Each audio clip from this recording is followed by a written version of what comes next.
What the fuck is going on, bro? Where did everyone go? I disappeared us and then I put us. I don't know, man, but our song is right now playing in the background again, and there's some funky shit going on right now. You guys don't hear it? No, I heard it yet. I'm hearing the song right now. Oh my god, I'm such a fucking oh man. I apologize if there's any blondes watching, but I'm such a blonde because I have the YouTube video open, and that's why I'm hearing the song twice. Anyway, man, I don't know. Oh my god, I know, bro. I don't know what the fuck happened to the intro. What's up, guys? Man. How you doing? Sorry. Oh man, no, that's good, man. I need some of your energy right now. Jeez. Oh man. Oh, what's going on, guys? You gotta catch up. Yeah. Thank you for joining. Thank you for coming. This is the Backlog Chronicles. I think, Mike, this is episode 31 since we lost count. Yeah. I fucked up the count. It is 31. No matter if it's not, it is today. Yeah. Today is 31. This week we're joined. This is a long time in the making, but here we are. It's all good. Better late than never. We got Josh and we got John from Jacked In Podcast. What is up, baby? What's up, boys? What's good? What's Nothing, good? man. Glad to be here. I'm glad to have you guys, man. Yeah, all right. Good. Full disclosure to anyone watching, I will admit it again. Josh and I have been working on this for a long time, and I fucked it up. What was it, twice already? I think it was twice. No, just once. Oh, just once. Okay, good. That makes me feel a little better. But to be fair, you guys had a hype guest that week, so. Dude, but still, I'm like, no, shit. It was when we had the Song of Iron. Joe, the developer of Song of Iron. Anyway, yeah. So thanks for coming. It's gonna be fun, like always. I'm a fan of your show. I listen to you guys. I know you shoot the shit. You do your shit. You're laid back, chill. That's exactly what we do, baby. It's all for fun. And so this week, we got a lot of shit to talk about. I'm sure you guys have, been hearing a lot of stuff, including Indiana Jones's console preference himself. They did ask him. They did ask the man. Green. Yeah. Oh yeah. What's his name? What is his name? I'm just kidding, bro. I was like, I'm surprised he would answer that because he seems like a guy who doesn't really care about. You're talking about Harrison Ford? No, man. Yeah. That dude's always like, whatever. I don't even care. Oh my gosh. That's just as bad as people be getting Link mixed up with Zelda. Like, what's your name? Oh, my name is Zelda. Wait, that's Link. So terrible. Yeah, man. So, anyway, I completely forgot what the hell I was talking about. I'm not gonna lie to you. So there's a lot of shit. But before we get to that, what do you guys? What's going on? Introduce yourselves. Talk about what you guys do. Your podcast. Right. Josh, I'll let you go first. Well, I'm Josh, and this is John. And we talk about. I already took care of that part, bro. Just to reiterate, talk about video games every week and some food topics and what we're playing usually during the week. And we just try to have fun like it's going to be on this podcast. Mm-hmm. That's what's up. Well, my name is John, as Josh mentioned. I'm the host of the Jacked In Podcast. I like to play games. I like to stream games. I'm mostly playing a lot of Smash, so catch me. I am a big Nintendo fanboy, as all right, nice. So I will come to Nintendo's defense within reason. Like if it don't make sense, I'll still be a fanboy. But you know what I'm saying? I mean, I got to support them. They've been a long way, and I grew up with them before there was ever a PlayStation or an Xbox. So that's why I rep them pretty hard. So for sure, 100%, you're the type that supports the $60 remasters and all that shit, right? Be honest. Yeah, you do, man. All right. The fact that you hesitated means you do. So it's all good, man. I still. In all honesty, Nintendo is a company where you can give them a plate of leftover corned beef and you'll still eat it, right? Yeah. I will admit, Nintendo does not stuff, and then Super Mario 3D World, Bowser's Fury is no stranger. The amount of improvements that they put in there to make that game, Yes, I'm paying extra money. I'm paying the Nintendo tax for it, but it actually looks good, and they give me a reason to pay the Nintendo tax. Yeah, and I'm okay with it. All right, okay, I respect that. I didn't play it on the Wii U. I never owned a Wii U. Right. But like I'm really looking forward to that, which we are gonna get to in a bit. For sure. Yeah, man, cool. Mike, what's up with you, bro? Whoo, baby. Thursday Avengers reset. So I was getting back into that. Getting back on the grind. I don't know, man. Just playing games and doing the thing. Can't wait to start Final Fantasy VII remake. Just got that in the mail. I'm still hustling in Cyberpunk and stuff like that. Yeah, I'm just kind of branching out, waiting along, just chilling like a villain. You know me. Nice, bro. Nice. What are you guys playing? You guys been playing anything or what? Like what's keeping you busy right now? What are you guys playing? Scott Pilgrim just dropped today. What is it? Scott Pilgrim. It just dropped today. It's a I saw that. yeah, internet definitely. couple modes from the old game that came out on PS3 and 360. I did want to pause Mike real quick. Mike, you play Avengers? We need to get down. For sure, dude. For sure, dude. Oh my God, you just made his day right now. What are you talking about? I'm one of those people that's this Avengers is garbage. This is that. Like I've been playing Avengers since day one. I've talked about it even on the Jack Den. I love playing Avengers. It's a good game. Yes, they are lacking in the content department a little bit, but I would rather them fix the game, which is what they did, than release a bunch of broken content. Yes, their content load is coming out a little bit slower, but you know what? Hey, we eventually got Kate. We're supposed to be getting Clint, and we're supposed to be getting Black Panther. So they need to come on with it. They need to come on with it, bro. I am so with you. Gonna be hyped. Oh man, that makes me feel so good. Yeah, they need to come on with it. Mike, there you go, man. See, now you got a partner to play that game with. Finally, I'll give it you bro. offline. I'll give it you offline. Hey, we're gonna do that because I'm gonna tell you, playing it on next gen, it's a total different game, man. I'm playing it on the PS5 right now. It feels like gravy. And that's not even with the update though. No, it's not. No, it's not. Nope. We don't have any word on that. Nope. Yeah, we don't. Not yet. I mean, honestly, dude, they got a lot of shit to fix with the game before they even worry about that. That's why, like, when we get to. You know what? I'm not going to mention it right now. It's been mentioned for the past fucking month. I'm not going to mention that game that started to see. I will not. I will wait till the end of the show. I appreciate it. Yeah. Absolutely. Oh, yeah. Josh, what are you playing, man? I've been trying to work on my YouTube stuff, so I haven't really been playing too much, but I'm definitely jumping in Scott Pilgrim tonight. Oh, wow. I already got it downloaded, and that's going to be I'm just gonna jump in and reacquaint myself with that game. Nice, man. I didn't know that game had such a fandom. I thought it was just a movie at first, and then I found out it was a game, and then I found out. Do you know how much money Limited Run is about to make off of this physical release now? I mean, I'm gonna get that Degenerate edition, and I'm not really a huge fan of the series. I know I love the movie. That's as much as I know. That's as much as I know. That's as much as I know about the series, though. Any background I know about Scott Pilgrim is because of the movie, and all I've heard is I know a lot of fans of the series. They like the movie, and I'm like, okay, that's good. That means I'm assuming it stuck to the source material, right? Or at least it was serviceable from in that end. So for me, I'm like, okay, this is a good entry to it.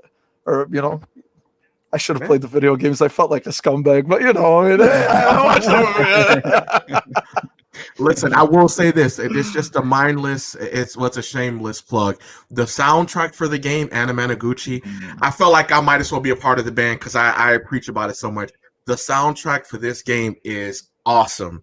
All the way, Suburban Tram, Rock Club, Another Winter, Anamanaguchi went ham on the soundtrack, and I completely love it. So, it's good. Very stuff. Cool. Yeah. Yeah, dude. So, Limited Run is just about to go absolutely nuts tomorrow morning. Yeah, they're about to pop off. And you know what's even? They know how much money they're going to make off of it because they didn't do a limited amount. It's an open pre-order, right? For a few weeks that they're gonna do. So they're just you know what? Instead of just doing what they usually did, 5,000 units, and they spread them out into 10 a.m. Eastern and then 6 p.m. Eastern. That's usually what they do whenever there's something that's limited. But this time they were just like, nah, let's just open it up, open the floodgates. We're probably going to end up getting a lot. We can make more money. Let's not piss people off. They've been waiting for this one because it turned into a joke. Up until the game was announced to be releasing soon, it was a joke. Limited Run used to put it on their Twitter account. They'd say like it's been 1 day since someone asked about Scott Pilgrim. So every day they had to put it's been 1 day because every single day someone asked about Scott Pilgrim. Okay. Yeah. Oh man. So I think because the game was delisted too, like everybody's like, oh, we got to get it now. Like we can't let it get delisted. Oh yeah, Yep. absolutely. Oh yeah, for sure. Well, yeah, man, that's great. I'm buying it twice, Switch and PS4. Yeah, I'm probably Nice. gonna do that. Too. All right, It's man. only $20, so why not? I gotta try it out if that's the case, man. If you guys are, obviously you're not the first people that I've heard from that it's so good, but like, I think this is a good time as ever, to be honest. Plus, I need a simple palate cleanser, bro. I just dropped 140 hours into the game that starts with C. So we will not mention it. We will now. not mention It will not be said, even though I'm sitting on a yellow chair and I have the fucking samurai to my right. Absolutely not. Yeah. Yeah, so I need something. And initially I was going to play the Pathless. I've been putting it off for a bit. And then I was like, you know what, man? Like, I'm like, I don't even feel like doing that right now. Like I'm telling you, like initially when I finished Cyberpunk, I'm like, oh fuck, I said it. God damn it. Initially when I finished it, I was like, shit, what am I going to play? And then I'm like, oh, okay, well, I'll play the Pathless since there's Hitman 3 and a bunch of other games and the Medium and whatever that's coming out soon. But I'm kind of like right now, I'm like, yeah, I don't feel like playing anything right now, at least for the next couple days. So that's where I'm at, man. Well, let me see. So everybody knows, what happened this week. Obviously, you guys do. It's kind of been like a slow trickle of information. It's kind of weird, right? Like it's a slow trickle, but actually, it's not even a slow trickle. It's like it pulsates. You had like Indiana Jones, Mass Effect leaked, Ubisoft open world for Star Wars, Hogwarts Legacy, and then something big comes out again. And I don't know, blame it on the way that the news is given to us now, just because of how everything is slow because of COVID. And yeah, I like it personally. It gives me shit to talk about every week whenever Mike and I are doing this, but sometimes like it'll be Wednesday right before we're about to record and it'll be a slow week. And we'll be like, bro, we don't really have much to talk about this week. What the fuck are we going to do? You know what I'm saying? This actually happened this week. A couple of days ago, him and I sat together and we were putting the list. We were like, all right, what are we going to talk about? So we start and I'm like, hey, man, this shit can barely push us over an hour. What the fuck is going on right now? This is bad. And that's when you got to have other stuff like, John and his air fryer. You got to have stuff like that to carry you over because sometimes gaming news ain't covering it, ain't catching it. Air fryer, man. I'm in a group chat with a few friends on Twitter, and we were just talking about air fryers like a bunch of old farts last week. It's so funny that you mentioned it.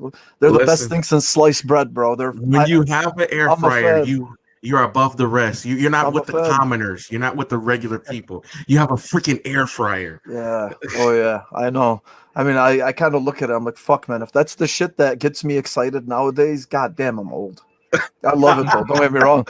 I go to Best Buy and I see this Breville air. It's like a combination of an air fryer and a countertop convection oven, right? Ooh. I'm like, wow, dude. I just look at this thing. I'm like, holy shit, man. This looks like the Vince Lombardi trophy. What the fuck is this? It's amazing. It's such a beautiful machine. Oh man, that's a lot of pizza right there. Oh yeah, it works. Oh yeah, absolutely. All right, let's get into it since there is some stuff to cover. So, John, because of you, we're gonna lead off with just Nintendo related, because it's because of me. yeah, man, yeah. I'm not gonna lie to you, dude.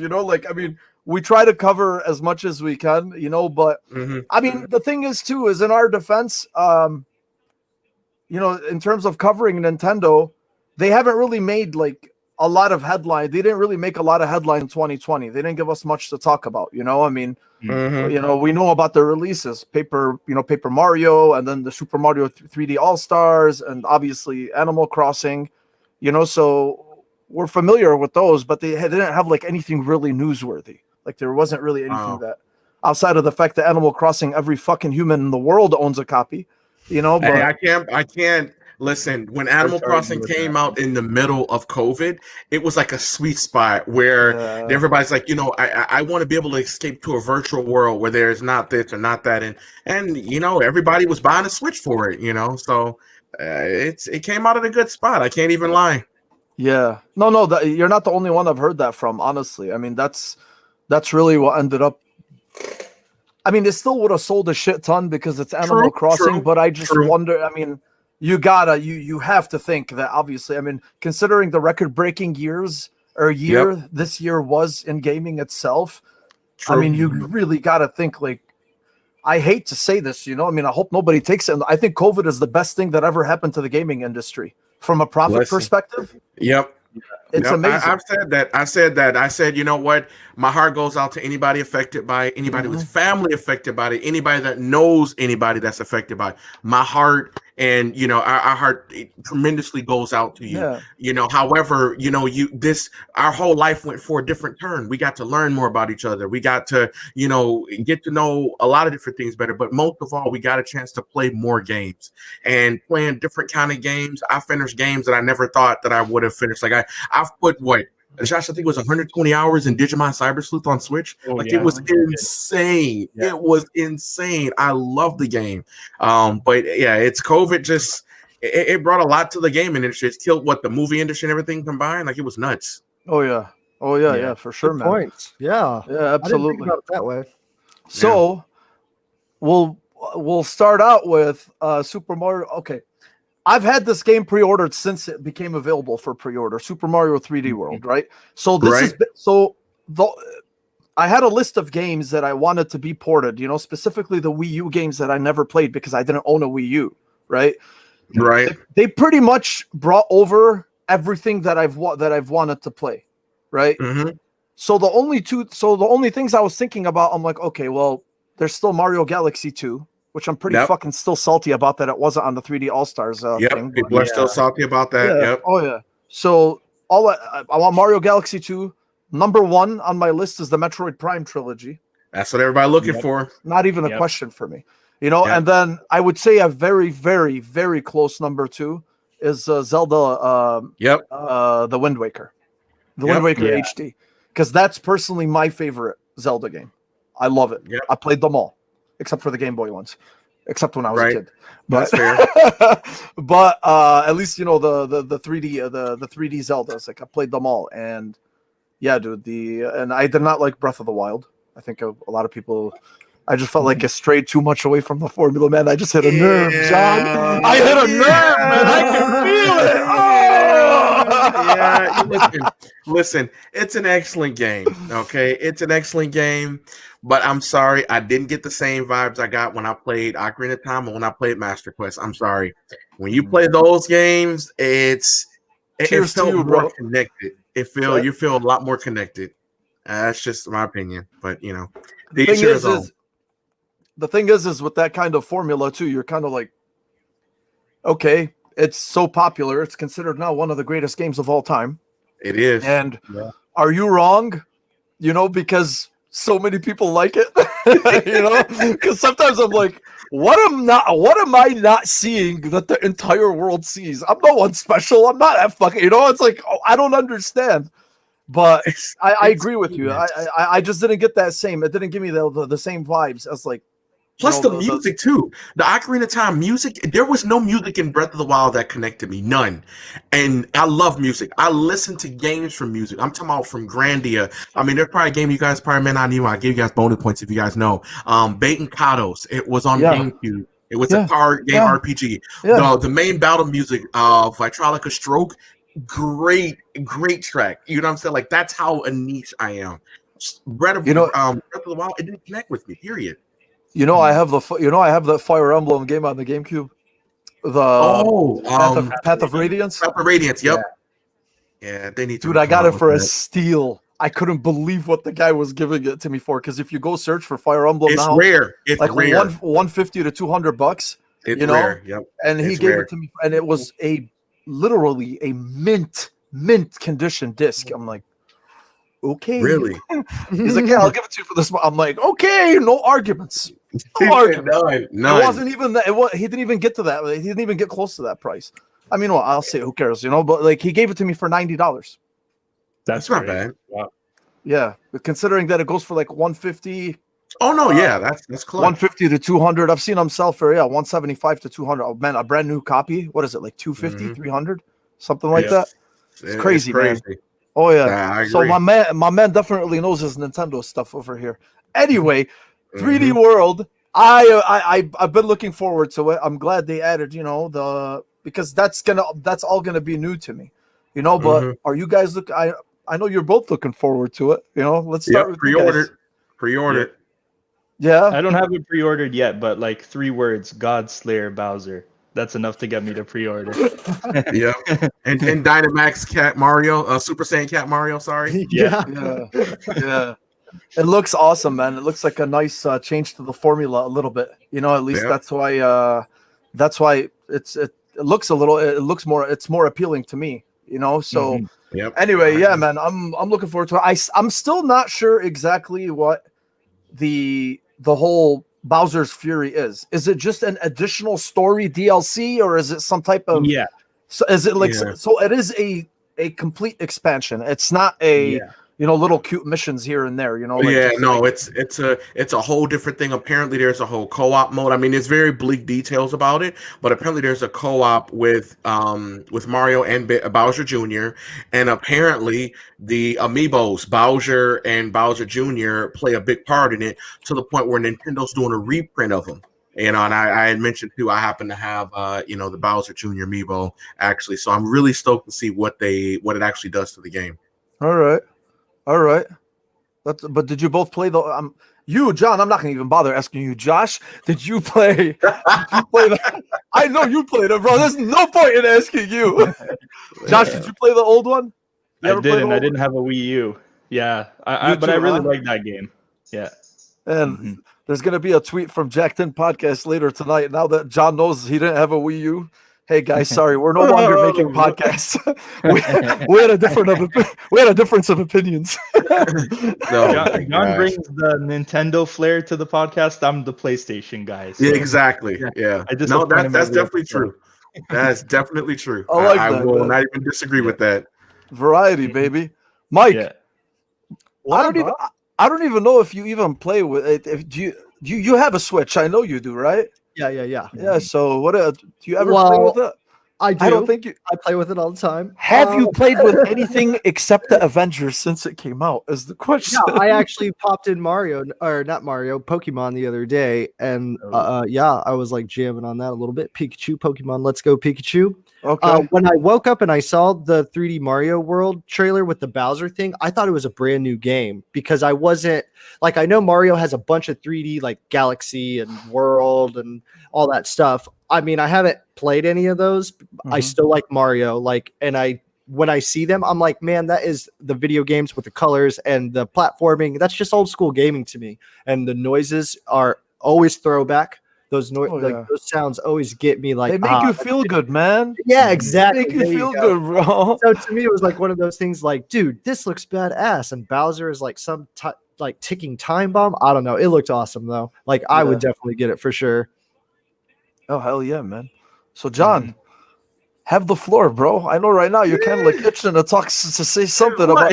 I know we got lady watching us too. She's a big Nintendo fan. Yeah, yeah. She's probably like, all right, this was a good stop right now. I got a Nintendo guy on the show. Yeah, no, I got to be real cautious, and I'll run away with the floor, and it's like, oh shoot, wait, John, you're a guest today. You gotta step back. You gotta take the back seat a little bit. But no, I mean, we do know that we got a stealth drop. Well, not a stealth drop, a stealth release date drop for Pokemon Snap on April 30th.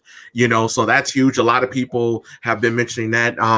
This year is Pokemon 25th anniversary year, so this is gonna be the year of Pokemon. Honestly, that's what this is. This year year. Last year was Mario. This year is Pokemon everything. So I mean, get ready to see. I can't wait for details on Pokemon Unite. Which is the MOBA game that's mobile phone and Switch cross-platform play. That's actually in beta testing right now as we speak. There's a small group of people that's playing. I can't wait for that. People keep saying we're going to see a Johto version of Let's Go. We don't know if that's going to happen. I don't know. But it's a lot of Pokemon stuff coming this year. Cool. I did not know that. That is cool. Yeah. I think there's the anniversary for Zelda this year as well. So no, that's rumors. That's rumors. Don't do it. It is rumors. I would love to see like some kind of collection, like 3 games from the Zelda series. Me too. Listen, man. Listen, dude. Let's just not go down that route. You know, I mean, just let's get Wind Waker. That shit will just break my fucking heart. You know, if I have any type of hope, you know, if I start to build any type of hope for the old. Anything with the old games, whether it's remasters or ports or whatever, I'm telling you, I'll lose my if Zelda Wind Waker. See, there's certain games you know that when they drop, you're gonna drop everything else, right? You're gonna drop everything else. Right. Metroid Prime trilogy, if they ever bring it, everything. Mass Effect trilogy, everything. Okay. Zelda the Wind Waker is another one of those. I played the game 3 or 4 times. I can't even remember, and I'll play it again. Can I ask you why Wind Waker was your favorite? I don't know, man. Because it's like God of War. No, I don't know, man. No, honestly, no. I'm not sure what. The only thing I didn't like about it was some of the travel. It took a little long, you know. I mean, that took a little long, but for some reason, I just remember seeing a full 3D Zelda in cell shading at the time on the GameCube, right? When it was just being questioned of whether it was a good decision or not. I just remember popping the game in, and I'm like, "This is fucking amazing!" Like, and that has always stuck with me. I know maybe it's unorthodox, you know. I didn't say Ocarina, or I didn't say Majora's Mask, you know. That's your legit opinion. reason. I love it, man. I love it, dude. I don't know. That's because for me, when I was younger, I played Legend of Zelda, Ocarina of Time. I played it, loved it. Then when they said Wind Waker coming out, I'm not gonna lie. The only reason why I was hyped for Wind Waker because if you pre-ordered the game, you got Master Quest and Ocarina on the same list. That was the only reason why I pre-ordered it. Let me tell you, when I pre-ordered it, played it. I took Wind Waker and I tossed it. I was like, I tossed Wind Waker and I'm like, we're gonna go straight from Master Quest, and then we're gonna play Ocarina of Time over again. And then I started trying to play as the Wind Waker, and I'm like, what the hell is this? Like, I didn't ask for this. I'm like, give me Adult Link back. What am I doing? It's a personal thing. That's all. No, they made it up though with Twilight Princess after that. You know, like so they. I didn't play that one. I didn't play that one. No, it wasn't Twilight Princess. No, I'm sorry. No, you're Skyward Sword. Skyward Sword. Because the whole Wii motion and all that, I didn't do that one. I didn't do that one. I actually liked it. I'm not gonna lie to you. It wasn't bad.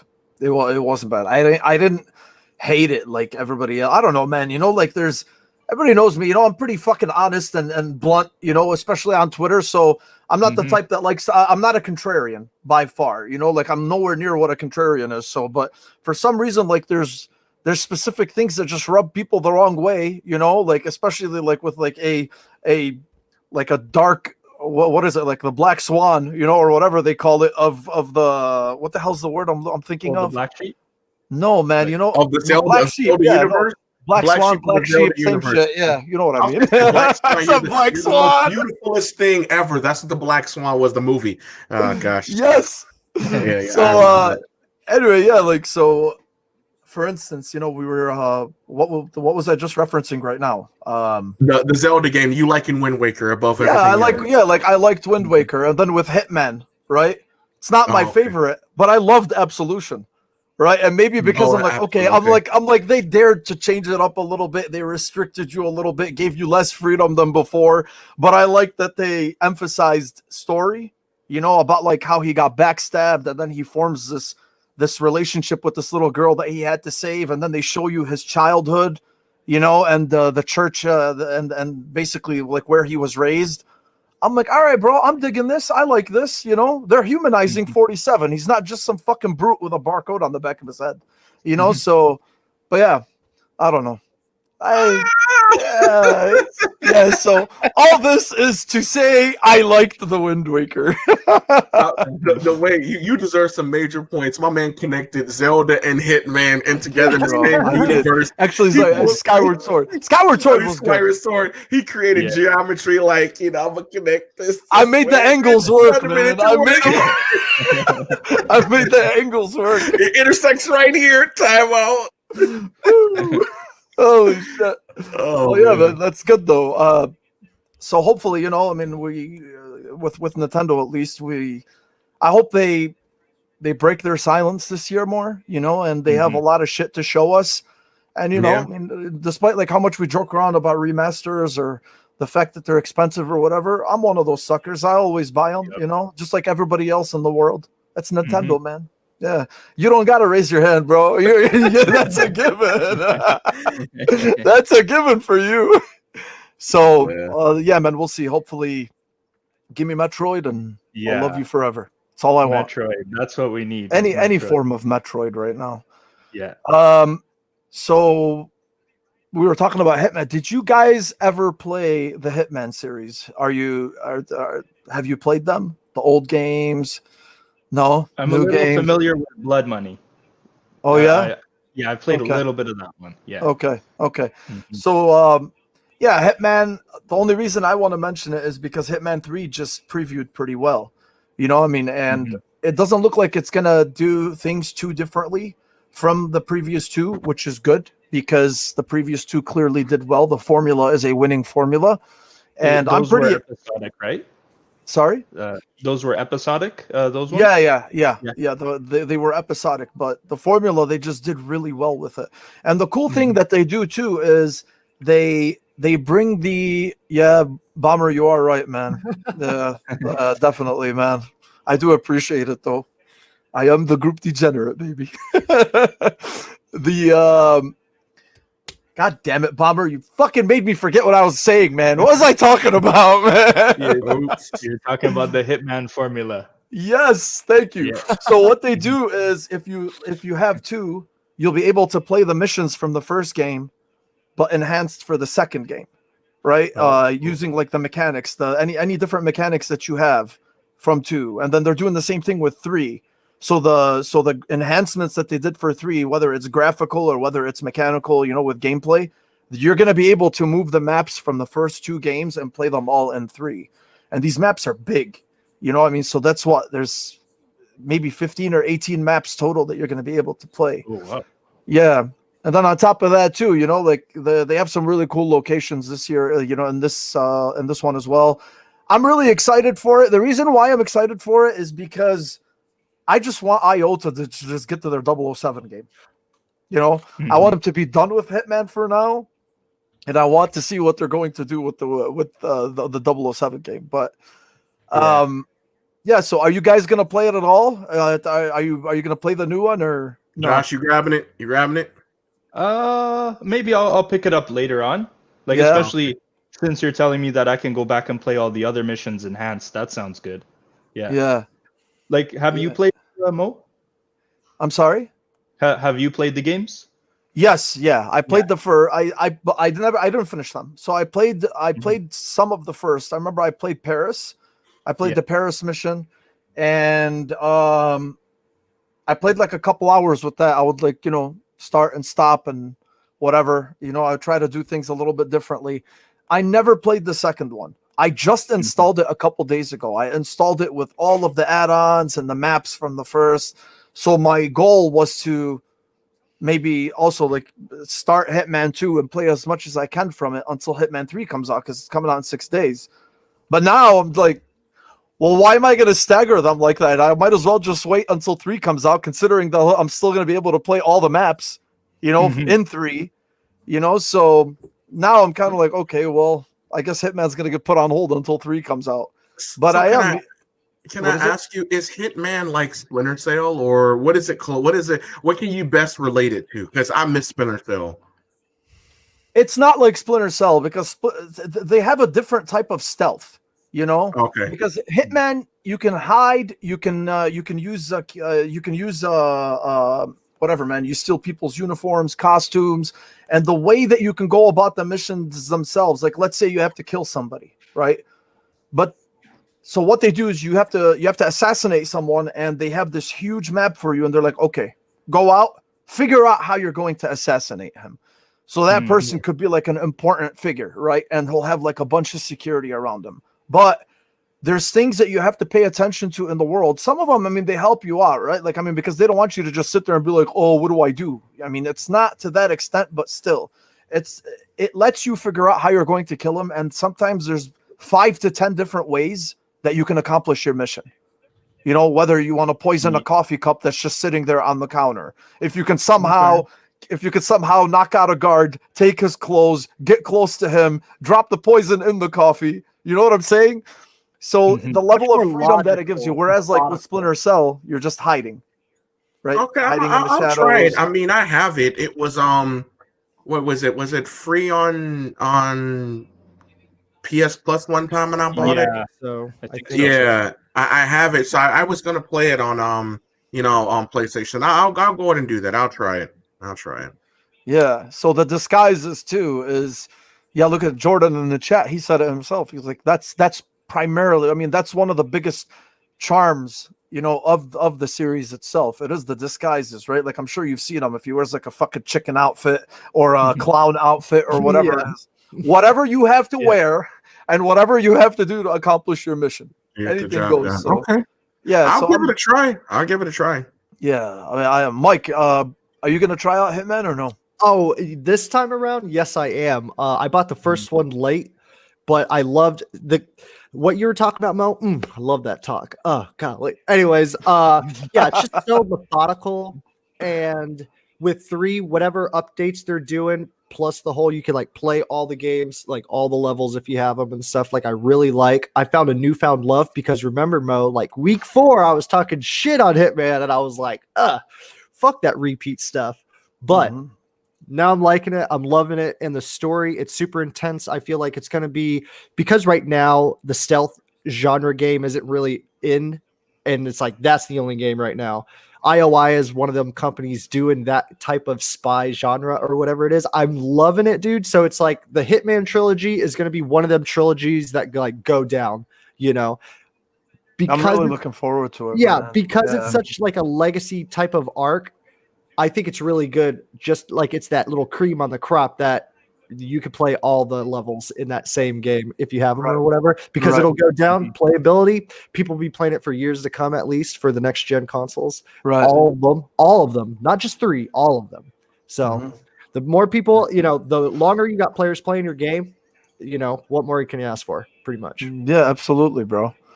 So, yeah, we'll see, dude. I'm really looking forward to it. Do you guys think that they'll bring a little bit of that Hitman flavor to 007 then?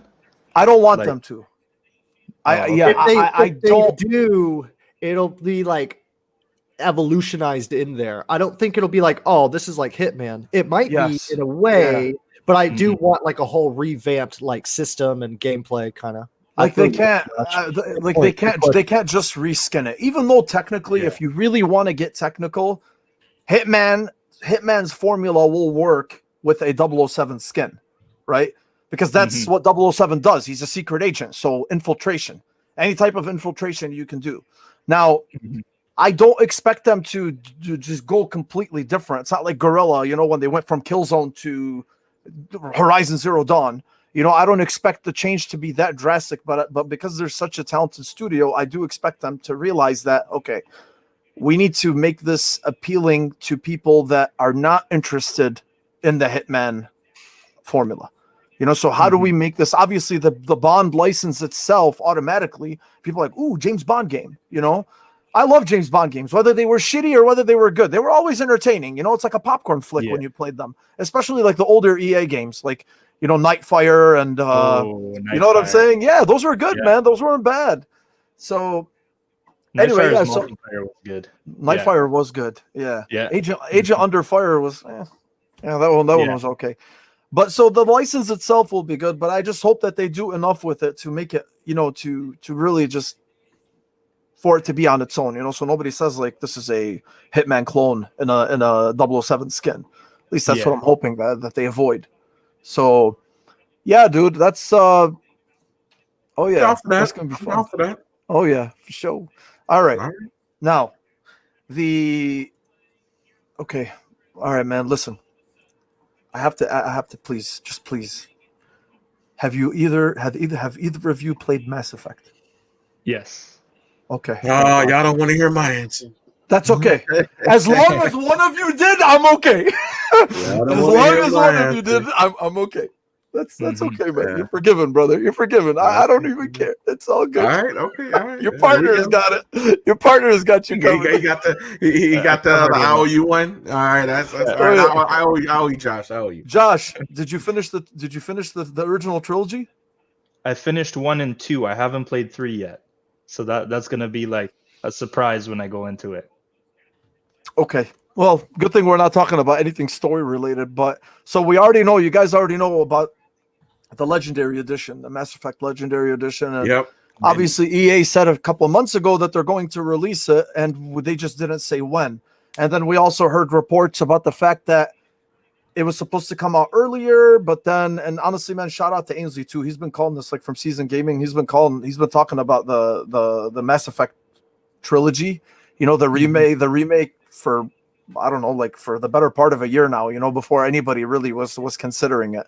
But what I was saying is, so then rumors started coming out about the fact that the reason why it was delayed is not just because of COVID, but also because one, from a gameplay perspective, is the most dated one. There are people who argue whether one story was better than two. I'm there where I'm like, damn, dude, because both of the games had incredible antagonists in them. I mean, from Saren and the Elusive Man. So from that perspective, it was really hard for me to pick. But I can honestly tell you, like, I enjoyed them narratively more than 3, even though once again that non-contrarian thing pops up, and I actually liked 3. I actually liked that. A lot of people don't like 3 was nice. The multiplayer was nice in 3. Yeah, it was. It was fun. So anyway, what ended up happening is with Mass Effect is the leak. Apparently, the release date leaked, and it was on this I think a website from here. Let me see. It's called Singapore retailer Shopit and Indonesian outlet GSS Shop. So they both listed the game for March 12th, which surprised a lot of people considering that that's less than 2 months away now. And EA still has not said anything about when the actual release is. I don't know. The thing is whenever dates leak, or if they talk about a game, like I remember Demon's Souls for the PS5. Before Demon's Souls was 100% confirmed to be a launch game, it was rated in not North Korea. I think it was like South Korea, right? Mm-hmm. It was rated by the South Korean video game board or some shit, right? And usually whenever a game gets rated overseas, even before any announcements or anything, because, they kind of try to slide it in, but, you have a lot of sleuths on YouTube and the internet who look for that type of stuff. That's usually an indication that the game is ready to go, right? True. And it will be. And this was like a month and a half before the PS5 came out, and we all know it was released as a launch title. So true. I tend to believe these, basically. I do tend to put more stock in them. What do you guys think? Right. What do you guys think about the fact that, like, does that worry you? If John, are you planning on playing the series, the games? No. Okay. No, Josh, are you gonna? I'll be honest. No. Yeah. Hey, bro. You're gonna. Wait. If it came out for Switch like it was supposed to, then yeah, maybe. But it didn't. They shafted us. They left us out of it. They didn't include us. We really need to get. Are you one of those people that wants everything to come to the Switch? Why not? You can play the game on your can't. I love my Switch. I love it. I swear to God, I love it. I love it. But it's not realistic all the time. You can't expect it to always. Not everything needs to come to the Switch. Like, did you see the not Doom Eternal? What was the game the other day that they said was running on the Switch and it just looked like pure ass? Apparently the textures were incredibly flat. I mean, it looked bad. I think it was Doom Eternal. It was Doom right Eternal, there. and you know it. It was Doom I'm going to Eternal. stop you right there I and think right once- now. I think when Listen. Switcher 3 hit the Switch, it was like the Switch can do anything. Yeah. Thank you. I'm It glad, just I'm glad reset you the said bar. that and I Yeah. didn't I have do to say think it. that's what it I'm was. glad you said it because listen, if they can put the amount of love, caress, care into that, anything is possible if you just believe. It's true. Man, I love it.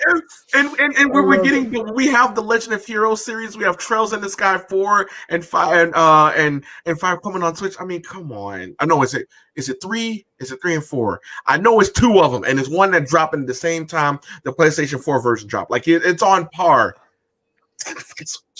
Anyway, On the Switch. Jordan just said in the chat it was Doom Eternal. He confirmed what I was saying, and Doom Eternal gosh. and it looked like shit on the Switch. So some people were like, "Okay, look, man, I don't mind everybody playing whatever the hell they want, wherever they want. Yeah, I'm with you. Like as much as we joke around about it. Yeah, okay, cool. The option is there, but up to what extent, though? You know what I'm saying? Like, why? Like, if you are fine with accepting a shell of what the game is supposed to be, just as long as it's on the Switch, more power to you, right? Yeah. Because eventually, that gap, that delta is going to hit, right? Yeah. And it's just not going to be possible. At least I don't think so. And that's why there's some games like Control that stream.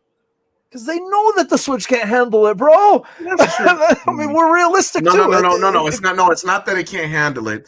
They don't want to put the development cost in it. And to Leonidas's question was, I have a PS5 behind me, yes, but that's only to play with friends that have the game that that want to play it. That's why. Like Avengers, for instance. That's it. It's just to play with my brother and a couple friends here and there. But listen, if it was on Switch, I have a 512 memory card in my Switch. Don't play with me. Don't play with me. Bro, man. Woo! Woo! The Nintendo fandom is real. I love it, bro. Man, you were fucking lying before the show. You're like, hey man, I am the Nintendo guy. I'm like, hey bro, I like it. I still don't think Doom Eternal should have been on the Switch, but I like it. Look, if you're gonna come correct. Don't half-ass and do something. Doom Eternal should have been on there, but it should have been on there like The Witcher 3 can run on there. So I mean, I hate that there's some games that shows the bad portion of it. Final Fantasy 12, for instance, I played it on the Switch. First time playing it on the Switch, loved it, completely loved it. But people want to be lazy and then wonder why. Oh, it doesn't look good. Well, stop spending your pennies to try to make games on a masterpiece. You know what I'm saying? Yeah, I got you. I know. Anyway, bro.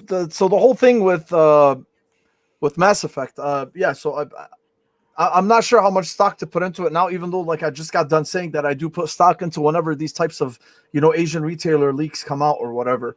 And because if the game is coming out in less than 2 months, I just wonder how much work they actually did to one because of the gameplay itself. Because it's just it didn't hold up as well as as the second two. The second two went more action than RPG, whereas the first one was more RPG. The first one was more of a full-fledged RPG than the second two were. So from that perspective, I don't know. I don't know what they did. I don't know if they redid the system itself to maybe match 2 and 3, or how they ended up improving the gameplay. We obviously don't know. I'm not going to even bother speculating, but are they going to also take like the PS3 collection and just put that on like next gen? I'm wondering. Like they had that trilogy that came out like back then. Yeah. That's when I know what you're saying. I don't know. Like we'll see how good of a job they do, with the actual remaster itself. I mean, one can assume that they'll actually do a pretty good job with it, considering that BioWare is in, obviously we already know everything that's been going on with them over the past few years, with Anthem and Mass Effect Andromeda, and they just haven't really had the best of luck. It's been really shitty, and then Casey Hudson just left. So I think they need to knock this one out of the park. I mean, so I don't know if I'm not even sure if it's even BioWare that's doing the remaster, or if they're the ones. I'd assume they're not. It's probably being handled by somebody else because they're already up to their knees in shit between Dragon Age and then Anthem 2.0 and the new Mass Effect. So I highly doubt they were the ones, but I think they need to come out with a pretty strong product because people won't be forgiving with this as they are with that Super Mario 3D All-Stars, that lackluster port. John. I still bought it. Hey, I did too. I ain't going front. I still got it so I can play Mario 64. And I'm not gonna pass on something, especially when they said, "Oh, we're only gonna print it till March." I'm not gonna miss that. Yeah. So, yeah, man. I don't know. It's Do you think they're gonna surprise drop it on what's it called, EA Pass, or I think that EA Play?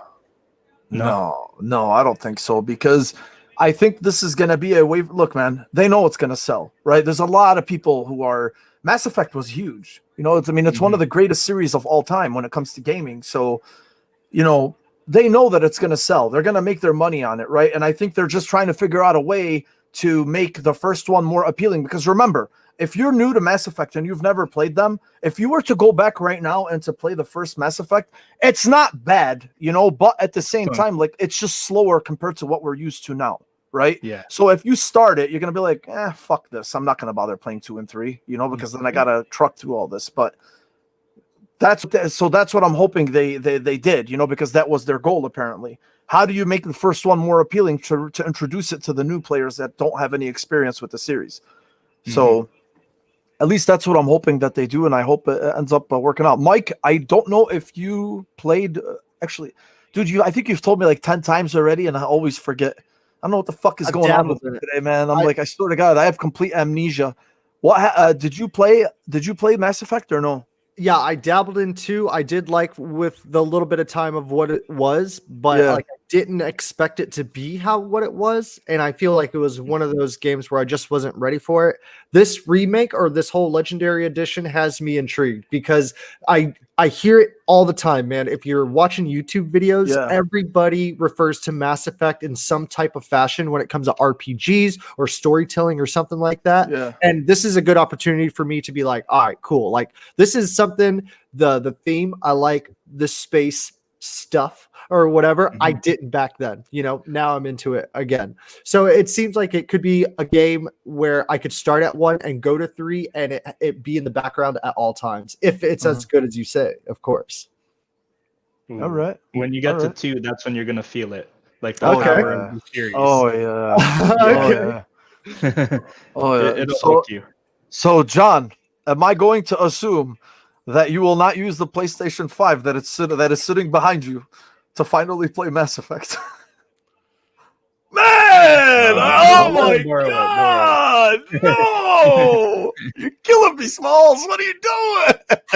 I can't. And this is why I can't. I can no longer. And I don't know if you guys are in the Great White North or not, but I can't spend money on games that I'm not going to play. Like, it just can't happen. And I'm going to buy it and it's going to sit and I'm going to look at it on the shelf and I'll be like, oh, this looks good. And I'm not going to play it.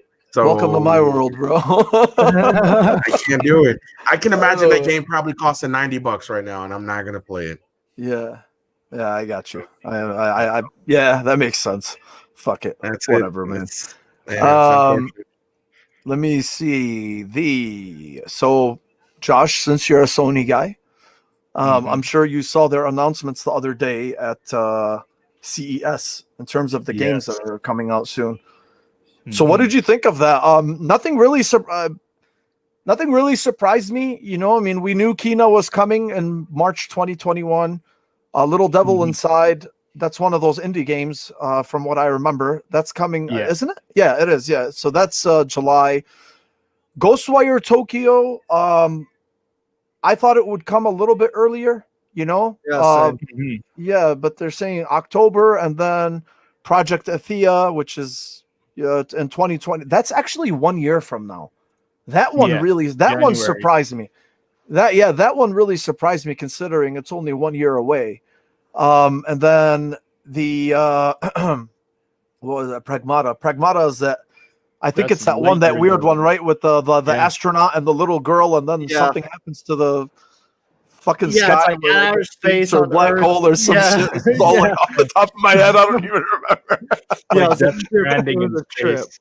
Yeah. Yeah. So anyway, yeah, there was nothing splashy that they did at CES. I don't think anybody really expected them to do anything splashy, but Mhm. I'm wondering whether the way that they're spacing these games out is because there's also some game. I mean, this is also without Ratchet and Clank, and this is without Horizon, and this Mhm. is without what else? I can't Gran even. Turismo, I think. No. Gran Turismo, they moved it out of 2021. They said it was not going to release in 2021, at least. Mhm. Or I'm sorry, I think it got delayed indefinitely, maybe. Yeah. But yeah, man. So I'm wondering too, like if this is it, right? Like until as well as the other main games that I just mentioned. Do you still think they got some more shit to announce this year for this year? You expecting any surprises, or are you happy right now with their release schedule? And this is Uh, without Returnal too in March, which I'm fucking Yeah, pumped for, man. So that looks good. what do you Yeah. think of this release schedule so far? I think it's good, but like in terms of like surprises, I don't know what else they got left. Like, what could it be other than maybe like they're working on something Silent Hill, Oh like yeah. we keep hearing. Yeah, like see it when you believe it kind of thing. Mm-hmm. Yeah, Oh but yeah. I can't imagine what else they'd have. It's already they got enough as it is right now. Yeah. John, what about you, man? Do you play PlayStation at least, bro, or is that box just for decoration, bro? Come on, man, talk to me. It's I on. do. So I'm actually using it to catch up on some of the games that I've missed. I tried playing Horizon Zero Dawn on PC. I played about 10 hours to it, and I'm like, this is not Tomb Raider. Lara Croft is better than her, and so I stopped playing that. Ooh. I started playing God of War right now, which it's actually really good. I'm gonna actually start Ghost of Tsushima and play it. I've been playing Legends for the longest, so I want to play the the main story mode now that I can play it in 60 FPS. So I'm gonna play that. But yeah, I mean, it's for me, Sony has been an RPG system for me. I'm not really into the adventures game per se, but some of them are good. Just some of them. Some of them. Mhm. That's all. I got you. Mhm. I got you. I bet you if they were on the Switch, they'd be better though. Can I type in John left the chat? But I mean, I think if they were on the Switch, they'd be. There's something magical about looking at that 7-inch screen, and man, Listen, I'm just gonna be honest with you, man. When you have something as beautiful as this, okay, like you can take this wherever you want to go. You can put it in your case. You can. We got. You can. It's so wonderful. You can't get anything better than this.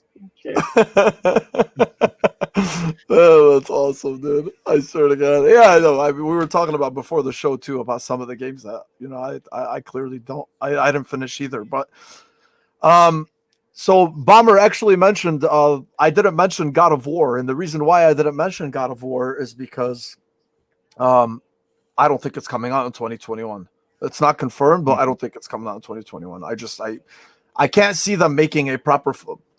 You know what though? I don't know. Unless it was like something like smaller on a smaller scale, like Miles Morales's, Mhm. But I don't know why they would do something like that unless like it's Yeah, it's been enough know. time since the first God of War that they could. I make, don't like, want a that though. full- That's the thing. Like I realize, look, at the end of the day, who gives a shit what I want, But as a fan of the series, I'm just saying, like, I do. I don't, man. Let them be. Let them fucking do whatever they want. Let them make it magical, Like that's the thing.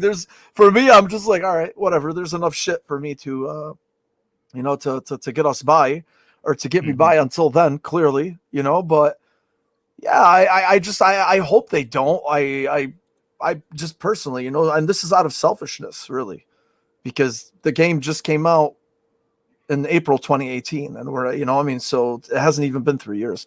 And to make a follow-up that big and that ambitious in 3 years, despite the fact that I'm sure they're going to use, the same or a lot of the same resources that they used from the first one, but still, like, you can't fuck up God of War, man. That already happened one time. Ascension. Ascension is the reason the series was freaking shelved for so long and why they ended up doing a complete reboot of it, or not a complete reboot, but at least like from a presentation perspective and the gameplay perspective. So, what is it? No, I said, oops, I didn't know that. Yeah. Oh, yeah. Ascension. Yeah. Ascension wasn't bad. Ascension was not bad, but the problem is it just had the misfortune of coming after God of War 3. Like God of War 3 was so good, right? It just took everything to new heights, like in terms of presentation and the scale of the combat and just epic, dude. Completely epic. Yeah, it was a defining moment. You're ending a trilogy. It was amazing. And then 2 already improved so much on the first, and then 3 improved on 2. And at that point, people were like, okay, you've clearly reached your pinnacle with this series now. So this is as much as we're going to tolerate. Like, you're just lucky that this game was amazing as well. And then they're like, oh, we're coming out with Ascension, which is a prequel to the first 3. That's that great spin-off stuff. I think people were just, I think it fell flat. It got stale at that point, and that's why. So plus that's the era where they put multiplayer in everything. Yes. The only good thing that came from Ascension was its trailer with the girl like running through the soldiers, and it has that epic tune. And he's like, "Yo, that trailer to this day is dubbed as top 10 like video game trailers to me, at least, or whatever." Oh, I know what you're talking about. Yes, that's one good thing that came from Ascension. Yeah, but that's the thing. Like, the game wasn't bad. It just wasn't as good. Yeah, and they're like, oh, you could throw weapons and stuff or something. That was like a new thing or something. Yeah, it was just like not as good. I remember getting it, and I was just like, this was okay. Yeah. Leo just said, about, did you guys both play God of War 2018? I haven't yet. Oh, you have not? Wait, is that the latest one? Yeah. Yeah. I'm playing it right now. I'm playing it. It comes in the PS Plus collection on PS5. I'm playing it right now. Okay. Yeah. Okay. And it's really, I'm into it. It's really good. It never gets old throwing the axe and then calling it back like Thor. Like, hey, John, it never gets old. John, the same guy, Vince Napoli, right, Mo? Who did God of War's combat, did Avengers combat as well. So that's why. So by the time Kratos levels up all the way, you'll feel that like same type of vibe and stuff. And that's why I do. It's actually like the combat is really good. I like the counter system. They're hitting behind you, see the little blinking button, and you kind of parry and counter. It's really good. It's keeping me in. The combat gets a lot more interesting. You'll see. I can't wait. I can't wait. Yeah. The combat is going to get a lot more interesting. Oh yeah. Leo just said, he's like, it's kind of weird. It's kind of weird not being able to jump in a God of War game, because the old ones. And I think that I could, him and I have talked about that before too. And I mean, I see that perspective, but at the same time, the way this game is made, with the whole over the shoulder perspective and just a heavier feel to it. And I think the level design itself didn't really necessitate the jump, at least, I get it, that there's no jump, but at the same time, like, he's kind of more older now. He's grizzled. He's still a fucking maniac. I mean, jumping is nothing to him, but still, like, I can't imagine a fucking Viking guy like him just double jumping, it's just, it doesn't fit, like, at least for me, like, I think they just made him so gruff and he felt so solid.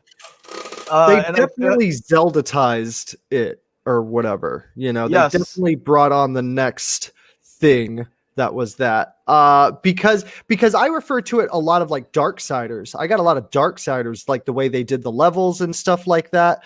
And instead of jumping, it's more like a little entrance way where it's like just press circle and then you would jump up. And Darksiders is kind of like that, although you get to like jump freely in Darksiders, but you're still utilizing to get up on the next path, like in a certain area, if that makes sense. So like the way they transition a lot is Darksiders. Like, I promise you, man, like Corey Barlog watched Darksiders and be like, I like how this is, like, how can we make that better? And I'm not saying nothing, but dude, every time I play God of War, I like urge people to be like, if you liked that game, if you liked the way God of War was, like go back and play 1 and 2, Darksiders 1 and 2, because they are just the same. You get a badass feeling, like it's brutal, and it's like the themes are awesome, like ancient gods, whatever, blah blah blah. You know, it's awesome. It's good stuff. But yeah, God of War definitely Zelda ties their puzzles and the way Kratos moves. If they added a jump though, Mo, like hypothetically speaking, upon speculation here, if they added a jump, they would have to like pull the camera back because, like you said, they like put the camera in there to make it like you're a part of Kratos in a way. You know, like if you watch any movie and it has some type of over the shoulder shot where it's right here, you feel like in the action, you know? So it's like, that's what they're trying to do. That's now, what no, I'm sorry. Yeah, go ahead. And if they added the jump, they would have to like bring the camera back, and then it would feel like wouldn't feel the same. Any other third person, third character, like just a character, like a video game character. Fucking feel like Aloy, bro. Yeah, you know, exactly. Imagine he felt like Aloy when you were controlling him. Not that it's a bad thing, but it just doesn't have the weight. It's a different type of world that was designed. Yes, you know, so yeah.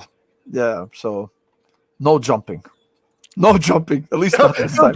Maybe they'll add it in Ragnarok. I don't know. Maybe the guy just fucking decided to be a spring chicken again and fucking double jump. But I did like though how they brought into like, because they added to the double jump. You could dash in the air after you got the you know, the dude you stole the wings from. What's his name? Icarus or whatever. You could like double jump and then glide and then jump and then dash in the air, which I thought, to me, I was like, that is one of the coolest upgrades that you could do, like dashing in the air. It was either the boots or the wings. Either way, they like built upon the jump.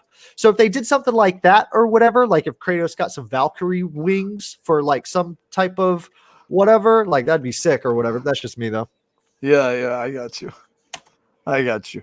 So I don't know how the fuck this conversation turned into a Kratos one, you know, and then is that Leo again? Kratos was born in Greek city of Sparta. Yeah, dude, but he left all that behind.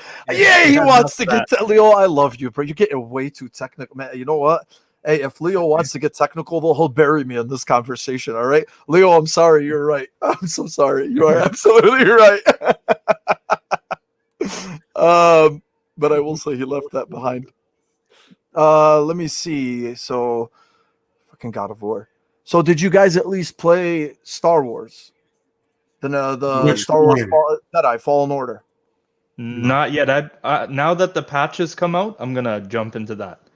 Yeah. Well, that's why I was mentioning it, because there is a patch that's come out, but so apparently they're calling it a next gen update, but Digital Foundry was, so they said, you know, the performance was improved, you know, but they felt like it was more of a.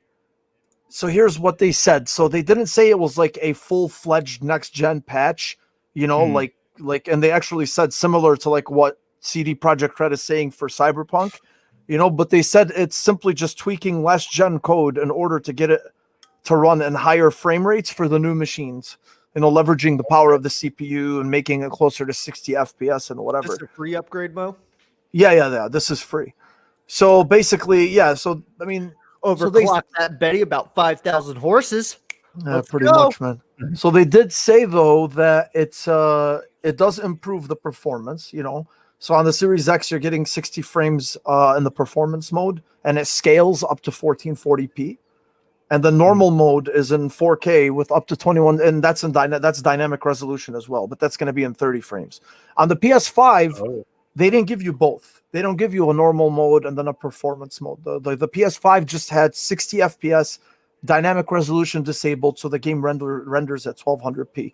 I don't know if you guys really you know, care about this kind of stuff or not, you know, in terms of you know, performance or specs or I do, okay, but I mean, I'm a Switch guy, so all that's irrelevant. It's just if the game is fun or not. So that's really it. But the thing that was weird is this is the second game that we've seen recently, at least that I can think of right now, that's only the other game being granted the fact that it's still technically a PS4 game is Cyberpunk. Cyberpunk didn't have a quality mode on the PS4 Pro. It only had, or I'm sorry, even on the PS5.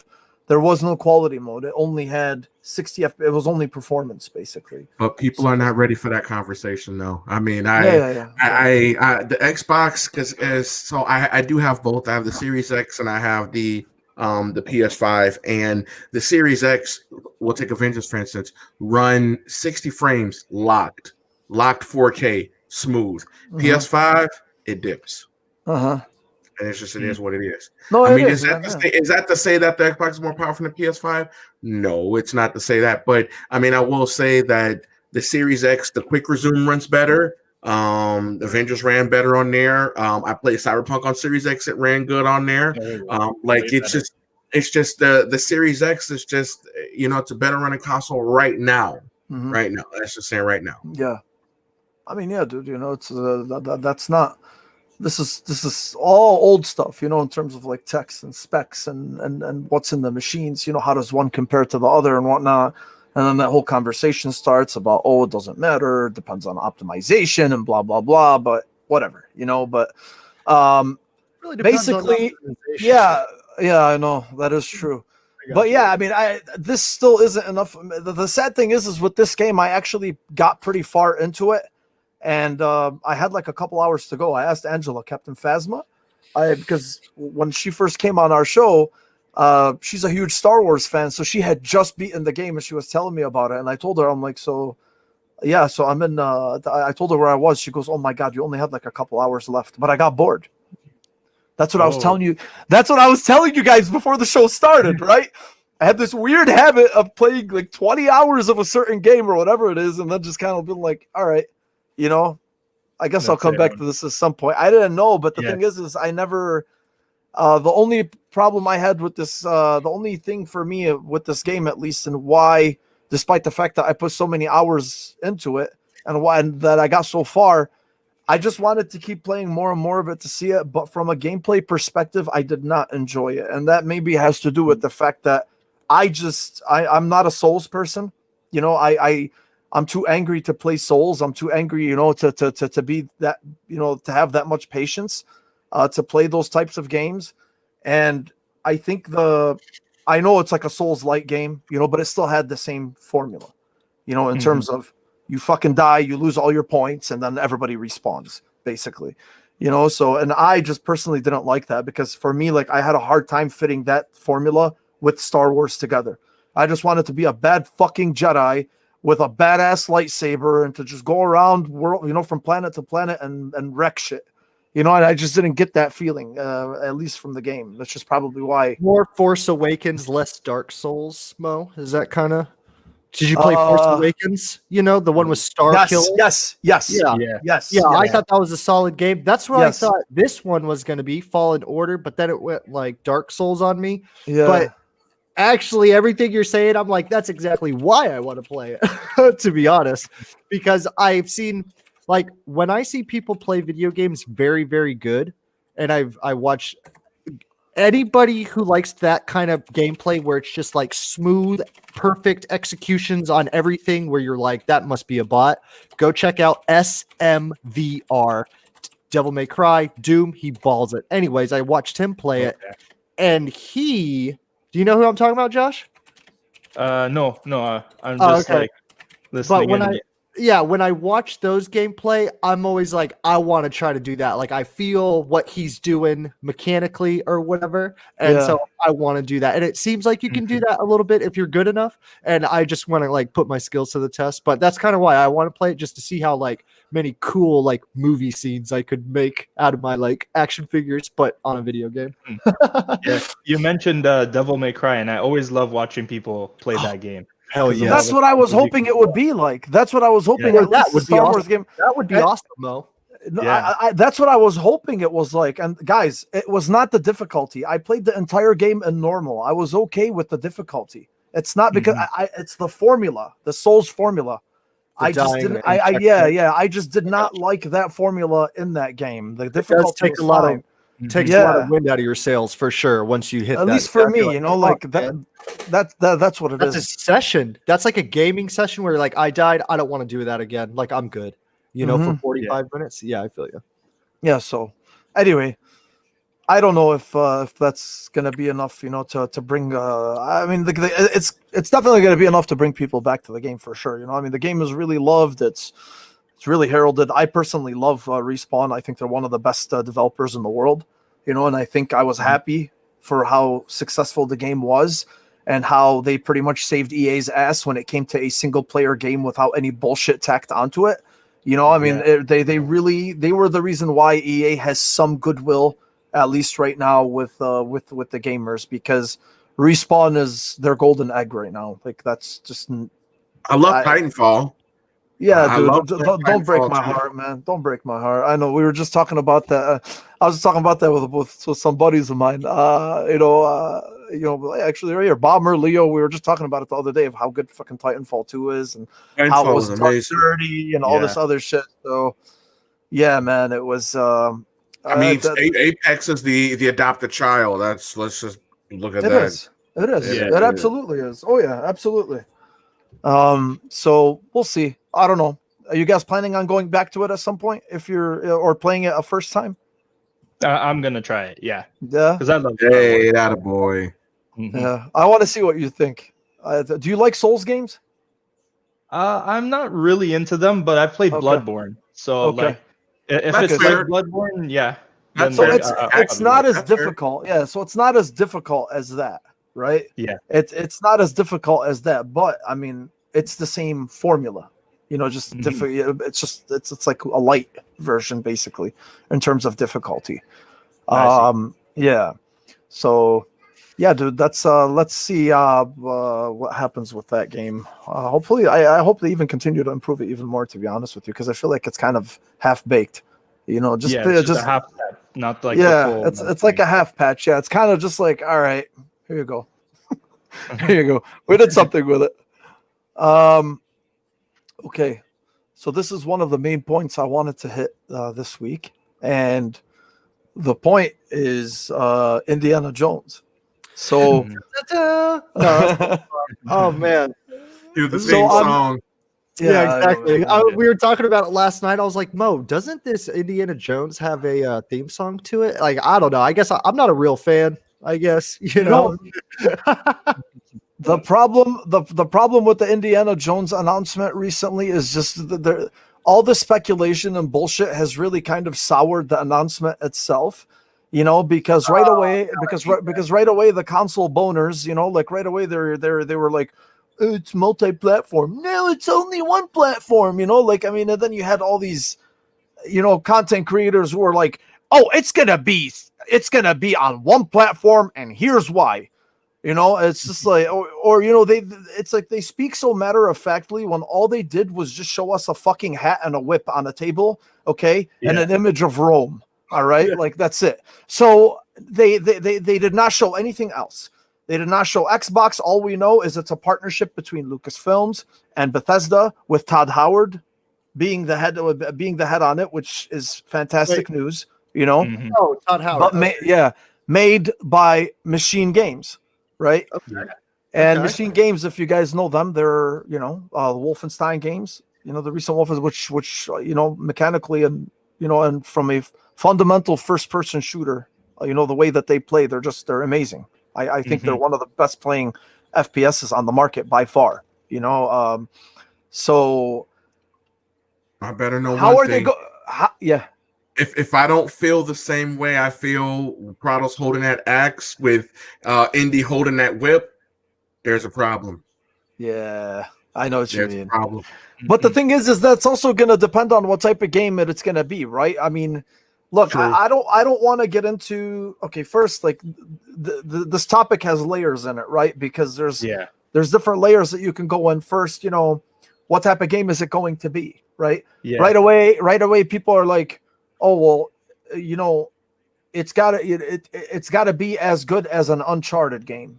It has to, if that's what it is. Yeah. And then again, then people are just fucking stupid. They're like, oh well, Uncharted was influenced by Tomb Raider, and Tomb Raider was influenced by Indiana Jones. Just like the dumbest shit I just see daily. Like, who cares? Right? Who gives a fuck which influenced who? Clearly they were both influenced by Indiana Jones, so who cares? But my point is some people are like, okay, well, why can't it be a first-person Indiana Jones game? Considering Machine Games makes first-person shooters. Well, Guerrilla Games made first-person shooters up until they made, up until they made Horizon Zero Dawn. So there's been a lot of surprises that we've seen in the past few years, with studios and them shifting their development style, towards something else. So can it be a third person? Can it be a first person? Yeah, absolutely. I mean, I don't expect it to be, it's either one or the other. I personally don't know how they would be able to do a first person Indiana Jones game. Because it would feel too limiting for the character. Don't do that, please. That'd destroy it. Oh my God. I think it would feel limiting in a sense because while I get there's some games that do have a whip that you can use, like Borderlands. Leo was mentioning that earlier. He's a big Borderlands fan. So he's saying Borderlands has a whip that you can use and whatnot, but I don't know, how that. I don't play Borderlands, but I don't know how that's going to be translated into a game like this, at least. I personally can't see this game unless it's third person. That's just only to see him himself and what he looks like and, fucking whipping the whip or whatever the hell it is. So there was those conversations. And then there was the conversation about whether this game is going to be an exclusive game or not, considering the fact that it's made by Machine Games and from Bethesda, and they're both going to be part of the Xbox family come June when the deal is finalized. Okay, the acquisition is not complete yet, but I mean, for all intents and purposes, we just say that it is. And then there's rumors of whether this was already discussed before the whole acquisition thing happened, or whether they were working on this from before. And why didn't Xbox say exclusive in the commercial or in the trailer that was released? Why was there no Xbox symbol? Why was there no Xbox Game Studios? I can't believe it. Once again, but the deal has not been finalized, so they can't do that, right? Yeah. And maybe when it is finalized in June, that's when they'll just throw it all over the place, because you get a sense that something is holding them back, right? And what is holding them back, we still don't know. I'm of the mindset, I've always been of the mindset that, in terms of exclusives and whatever, I don't believe that Xbox has to do what Sony has to do in order to be successful. Granted, they are improving everything that they have that they've lost. Okay, I mean they definitely beefed up their first party output. Their first party studios. They're the Xbox Game Studios, and they've acquired a lot of talent, and they've corrected a lot of the things that went wrong. Now, to make an acquisition like Bethesda for $7.5 billion in the gaming industry, it's fucking huge. But when it comes to Microsoft and their bank, I mean, it's like a drop in the ocean for them, it was just I'm sorry, it's a dick swing move, 7.5 billion. All right, whatever, You want that in cash.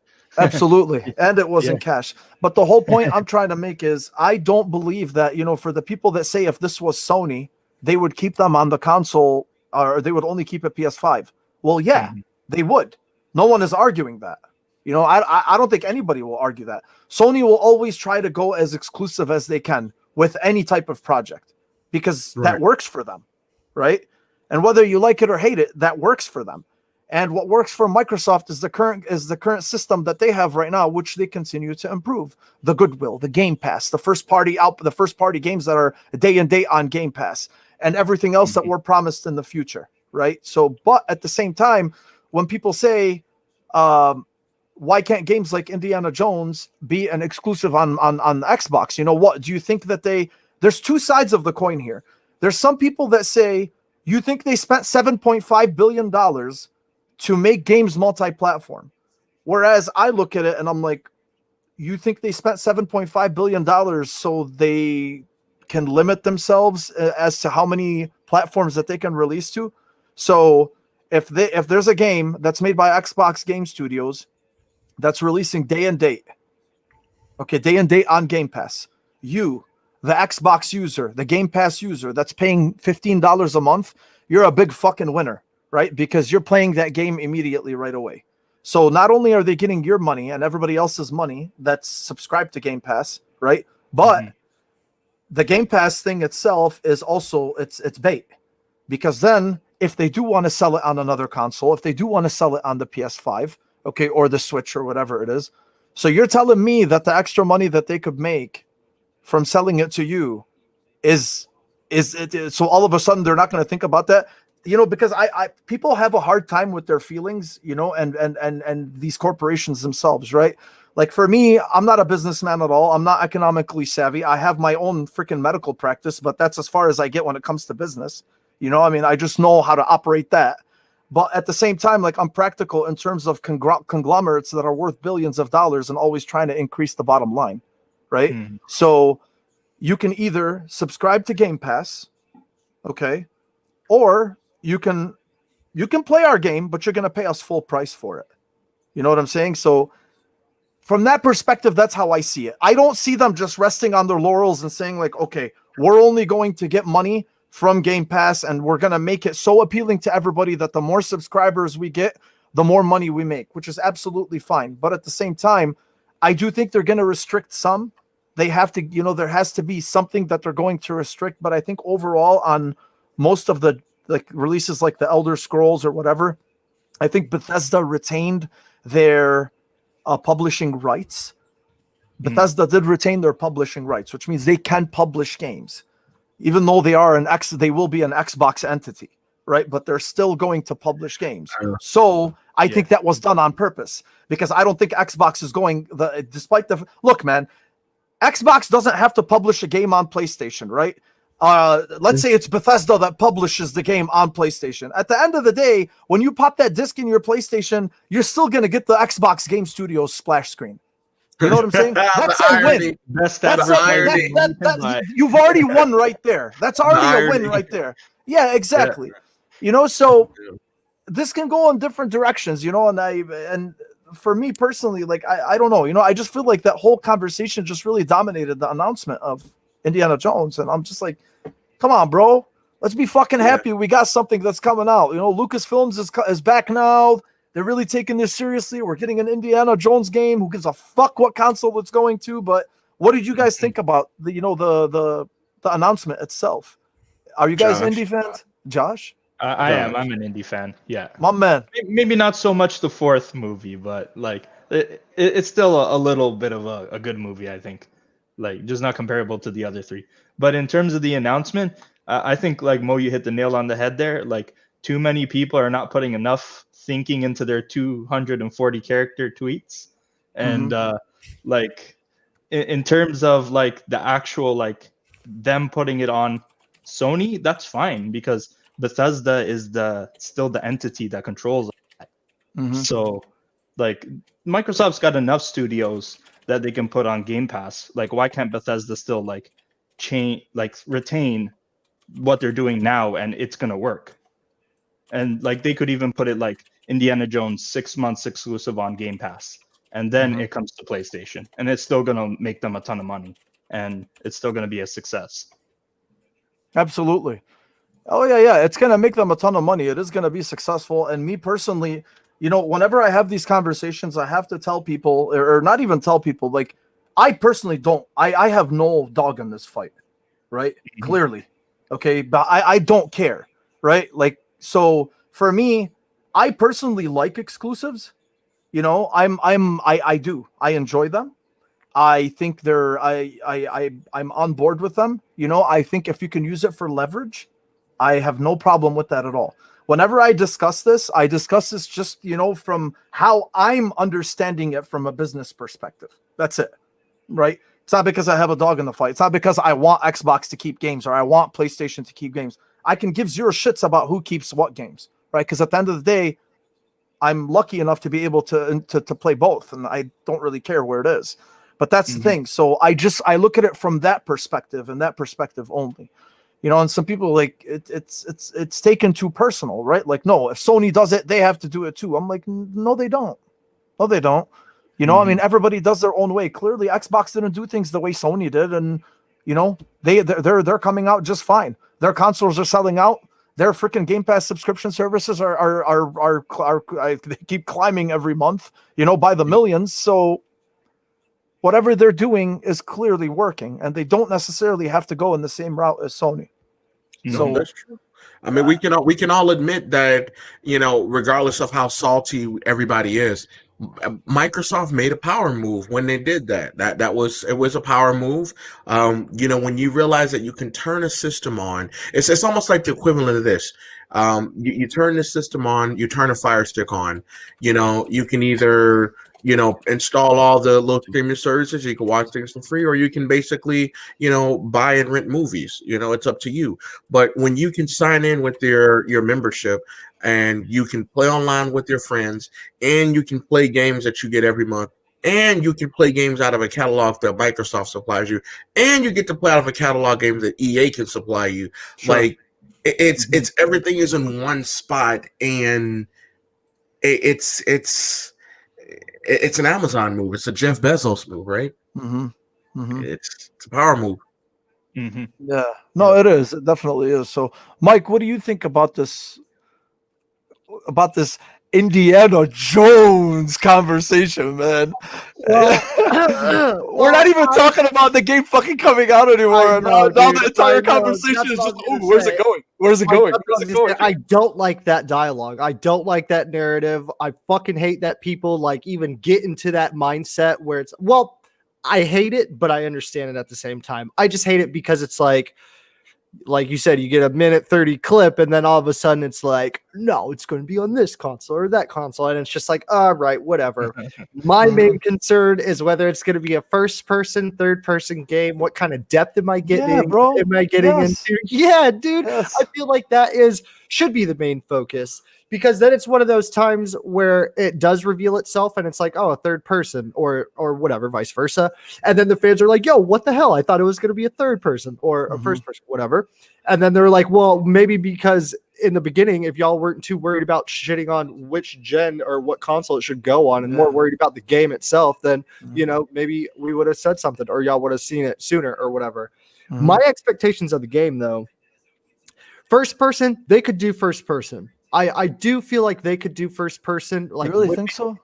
I do, just because I feel like I've seen some first person games that, like Dying Light or what's that one where you run through? Where you run through you're a girl with the black hair. Mirror's Edge. Mirror's Edge. It's like, they've like really I don't know, they like have cleaned up the first person where you can move and climb and you feel like you're doing things. I could see that, like a whip kind of thing, like think Doom Eternal's Chain or something. Not like where you're going to and from enemies, but like swinging around, jumping on it. It might have like a little first person, because you also think like, besides combat and the whip and the basic stuff you're going to get mysteries, searching for clues, those kind of things. I think it could be done in third person or first person, excuse me. I just think that would be interesting, and it'd be one of the ways where it's just like, I didn't see that coming. But now when I think of a third person Indiana Jones game, that's easy. That's just like, I mean, it is kind of like Uncharted in a way, just more depth, more. I almost want to basically compare it to, it's like the 007. That is so cool now that I think about it. 007, Indiana Jones, like these old school action movies getting like their legit games. Like hopefully they're super in depth and super, high grade. That's what I want at least. But if it is a third person game, that's easy. I think like little whip, little gun action, whatever with the action and shooting and punching or whatever, like Uncharted. I see where that, that dialogue gets brought up too. But at the same time, nowadays you can make it way more in depth where it's like, you got to dig around and find the mysteries clues. You go to the school and like, that's what I want, bro. That's what I want. Yes. Collectibles. Yeah. And, and like to see Indiana Jones all the way, maybe even like changing throughout the game, like changing garb that he has on depending on where he's at or whatever. Like that would be so cool, dude. Like, come on now. Who gives a shit what consoles it's on? I don't, honestly, because either one it's for, I'm gonna get it. They're so sensitive. They're like, why should it be?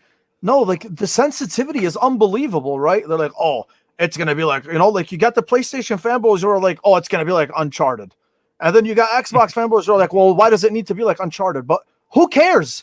Okay, let's come to a compromise. Nathan Drake and the Uncharted fucking franchise was influenced by Indiana Jones, his character as a treasure hunter, even Tomb Raider. Yes, Uncharted was influenced by both. There's nothing wrong with that. There's nothing wrong with that, but people just take it so personal, and I don't understand. Who cares if they're both fantastic? Who cares? Who cares? Yeah, realistically. Exactly. But I do hope they find a way to make it different.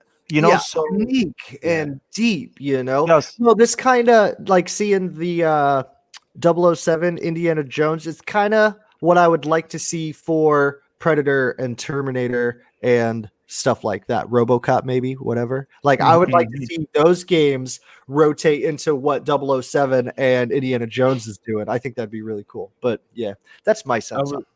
I was just about to ask, do you think we're going to head into a golden age of licensed games by like big studios? When it's kind of like they would like recycle it because they were good like back in the day. It's like, oh man, it's the Spider-Man game or whatever from the movie, the Spider-Man game, the movie game or whatever. Those were okay back in the day, and then they just got really shitty because they were pumping them out like easy low grade stuff.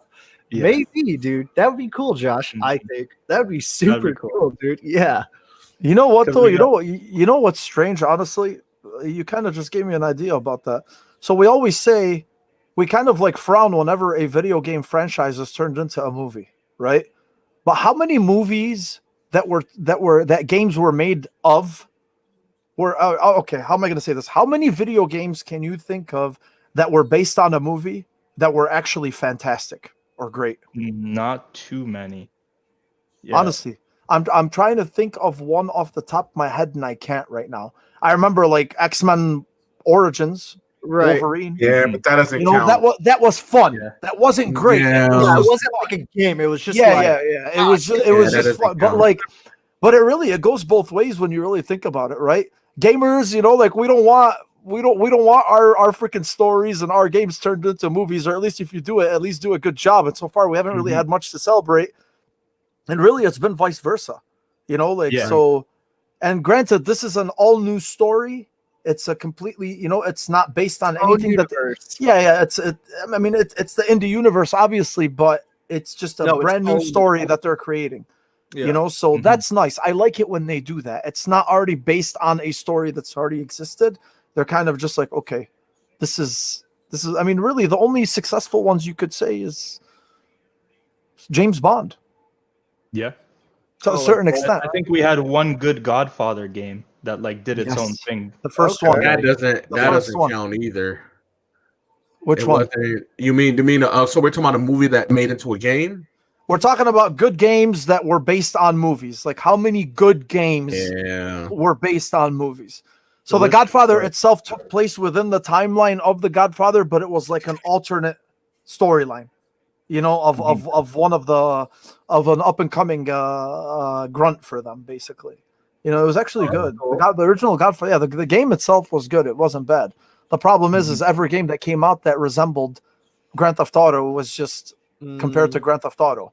Even though like the Godfather was more, it had its own flair, and it had the Godfather name and the license, and it was a good game. I liked it a lot. I love the Godfather as movies, but I hope this at least that's interesting, man. That's a good question because you don't know. If this ends up being great and successful, yeah, dude, they might as well. They could take all these other movies and just turn them into gaming franchises and do the same thing. Really, just start a game or a series on an alternate on an alternate timeline, but in the same universe. So, that's I'm looking forward to it, man. I can't wait. I know it's going to be a long time from now.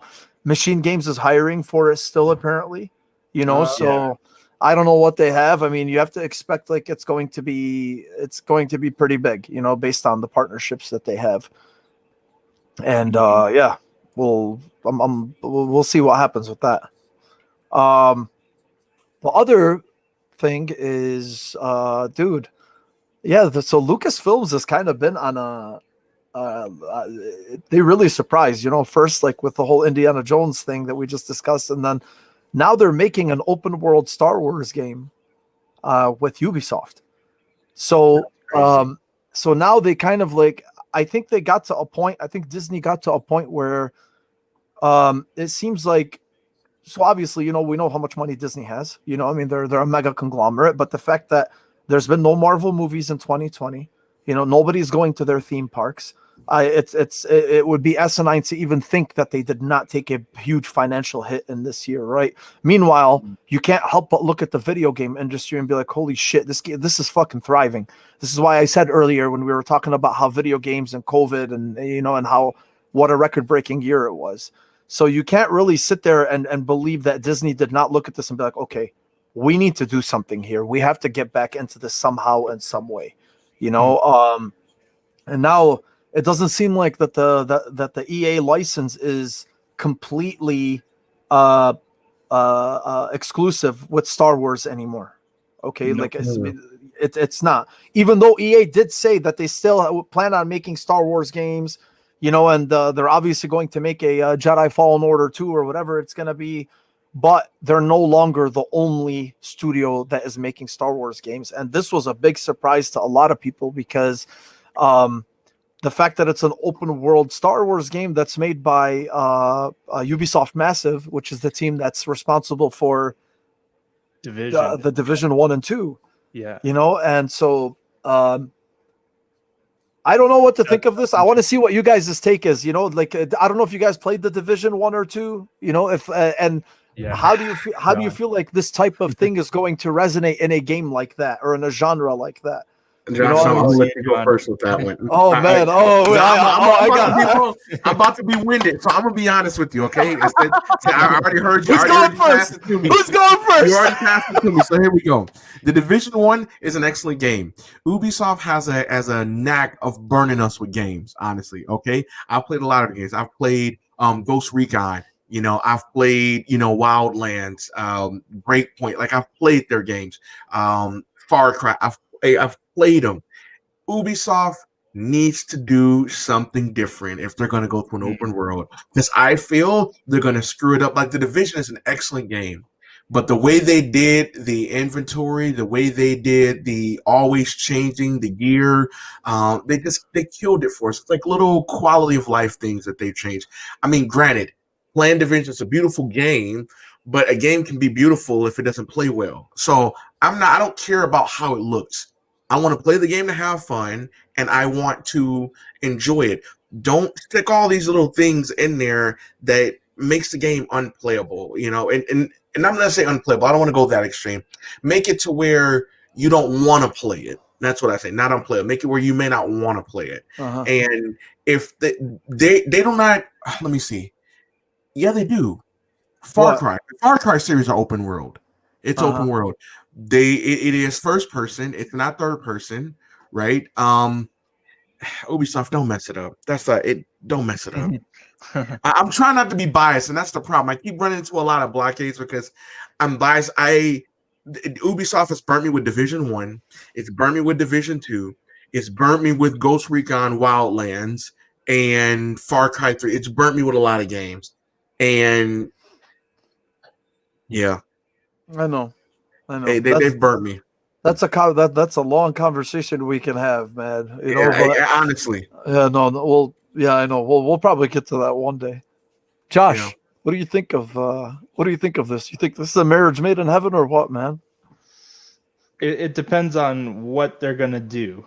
Like, if they're bringing Massive in, does that mean they're gonna focus more on like Clone Wars, or are they gonna focus more on like Stormtrooper battles versus the Rebellion, or maybe are they going to plan to like involve the Jedis in or something? Like what period are they going to play with? Sure. And that's going to sort of like determine like what kind of game Massive is going to make. Right. Yeah. So I don't expect it to completely be like, and John, just to kind of go off of what you were saying about the Division 2. So I poured about maybe between 40 and 50 hours into the Division 2. I played it with friends. I thought it was fun. I thought it was, it was fun when we were planning out, how we're going to infiltrate, a specific area and then take out the boss. But then I felt like they gave a lot of shit to upgrade. It's a live service game. Remember, they have to give you more incentives to play it, whether it's gear or the level of gear, legendary, epic, whatever it is. So that itself, I agree with you. I agree with you in terms of the inventory. Like I thought it was a lot.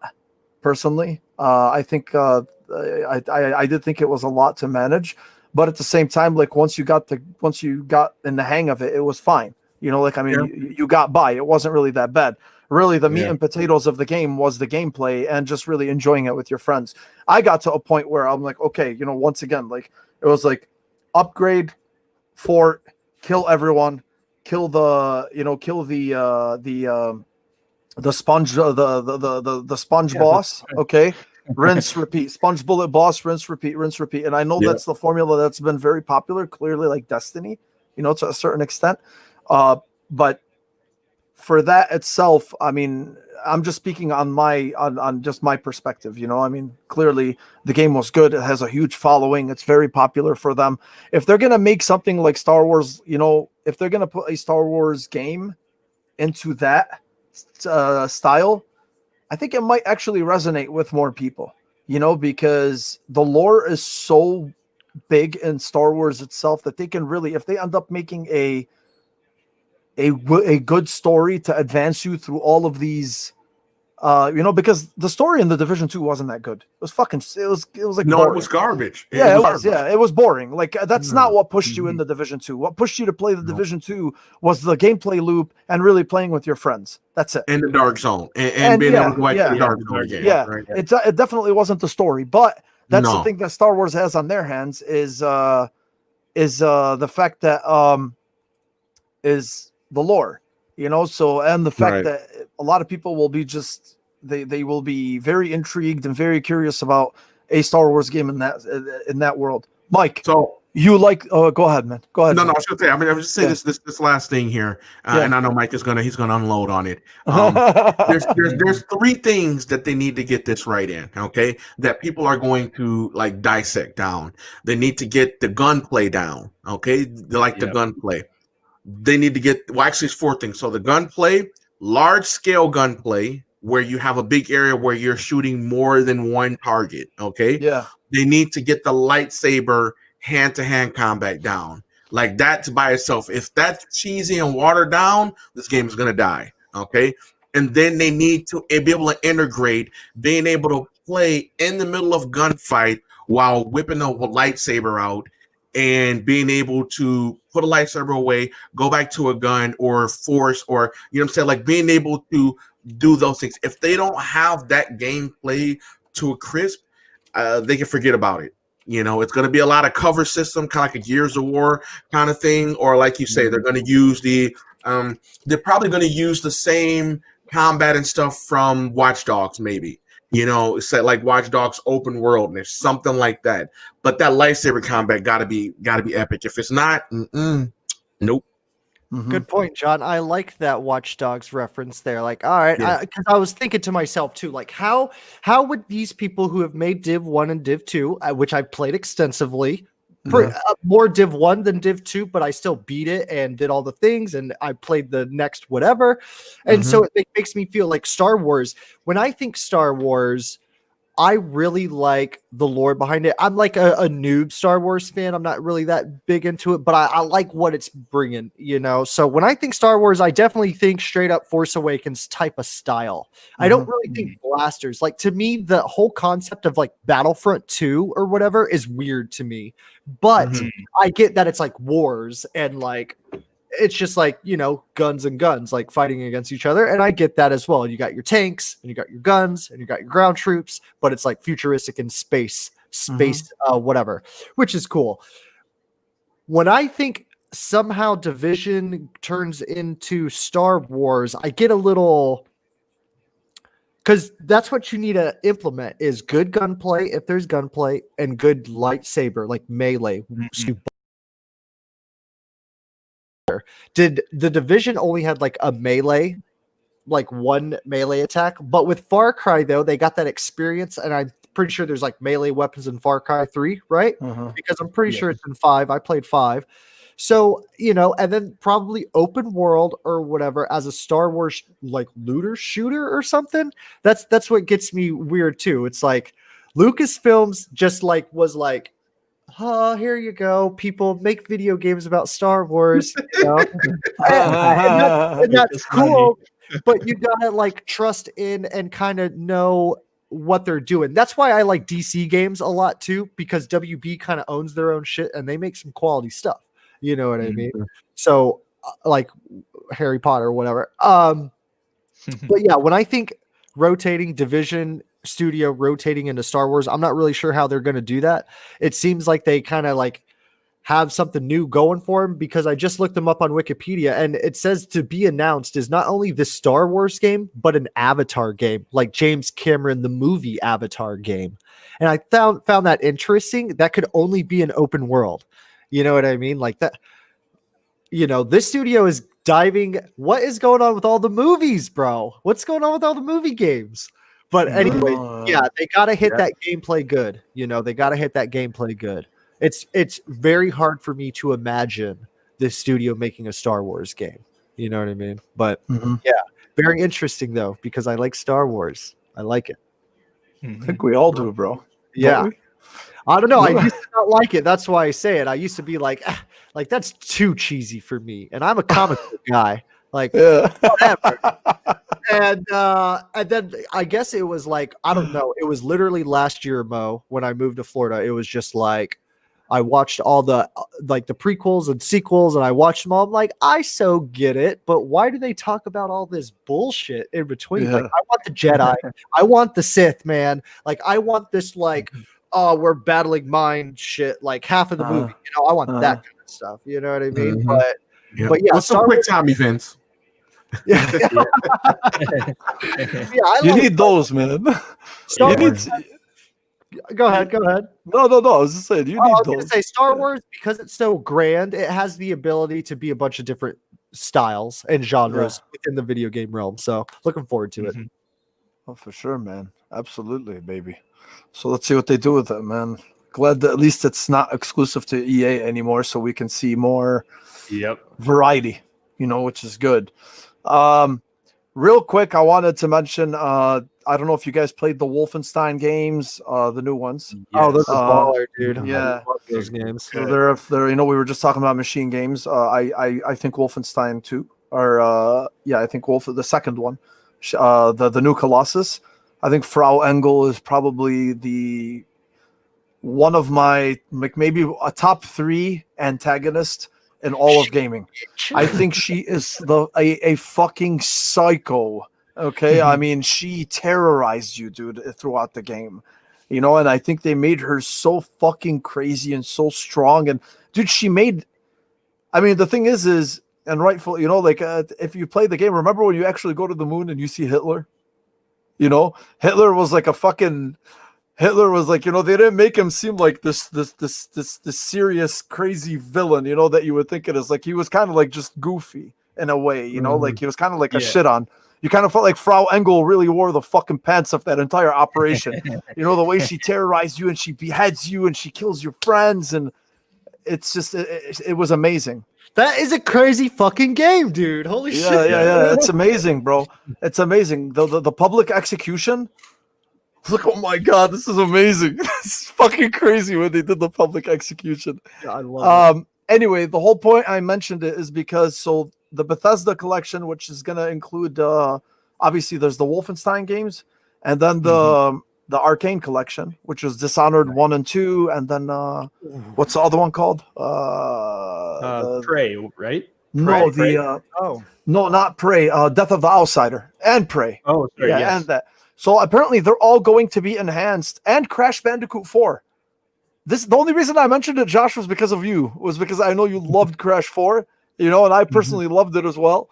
But so apparently all of these games are going to get enhancements for the Series X, and it was put on the ESRB website. You know, so I mean, it's safe to assume that they're coming, that they're going to get the enhancements for the PS5 as well. But this is awesome, man. You know, because these games aren't really new anymore.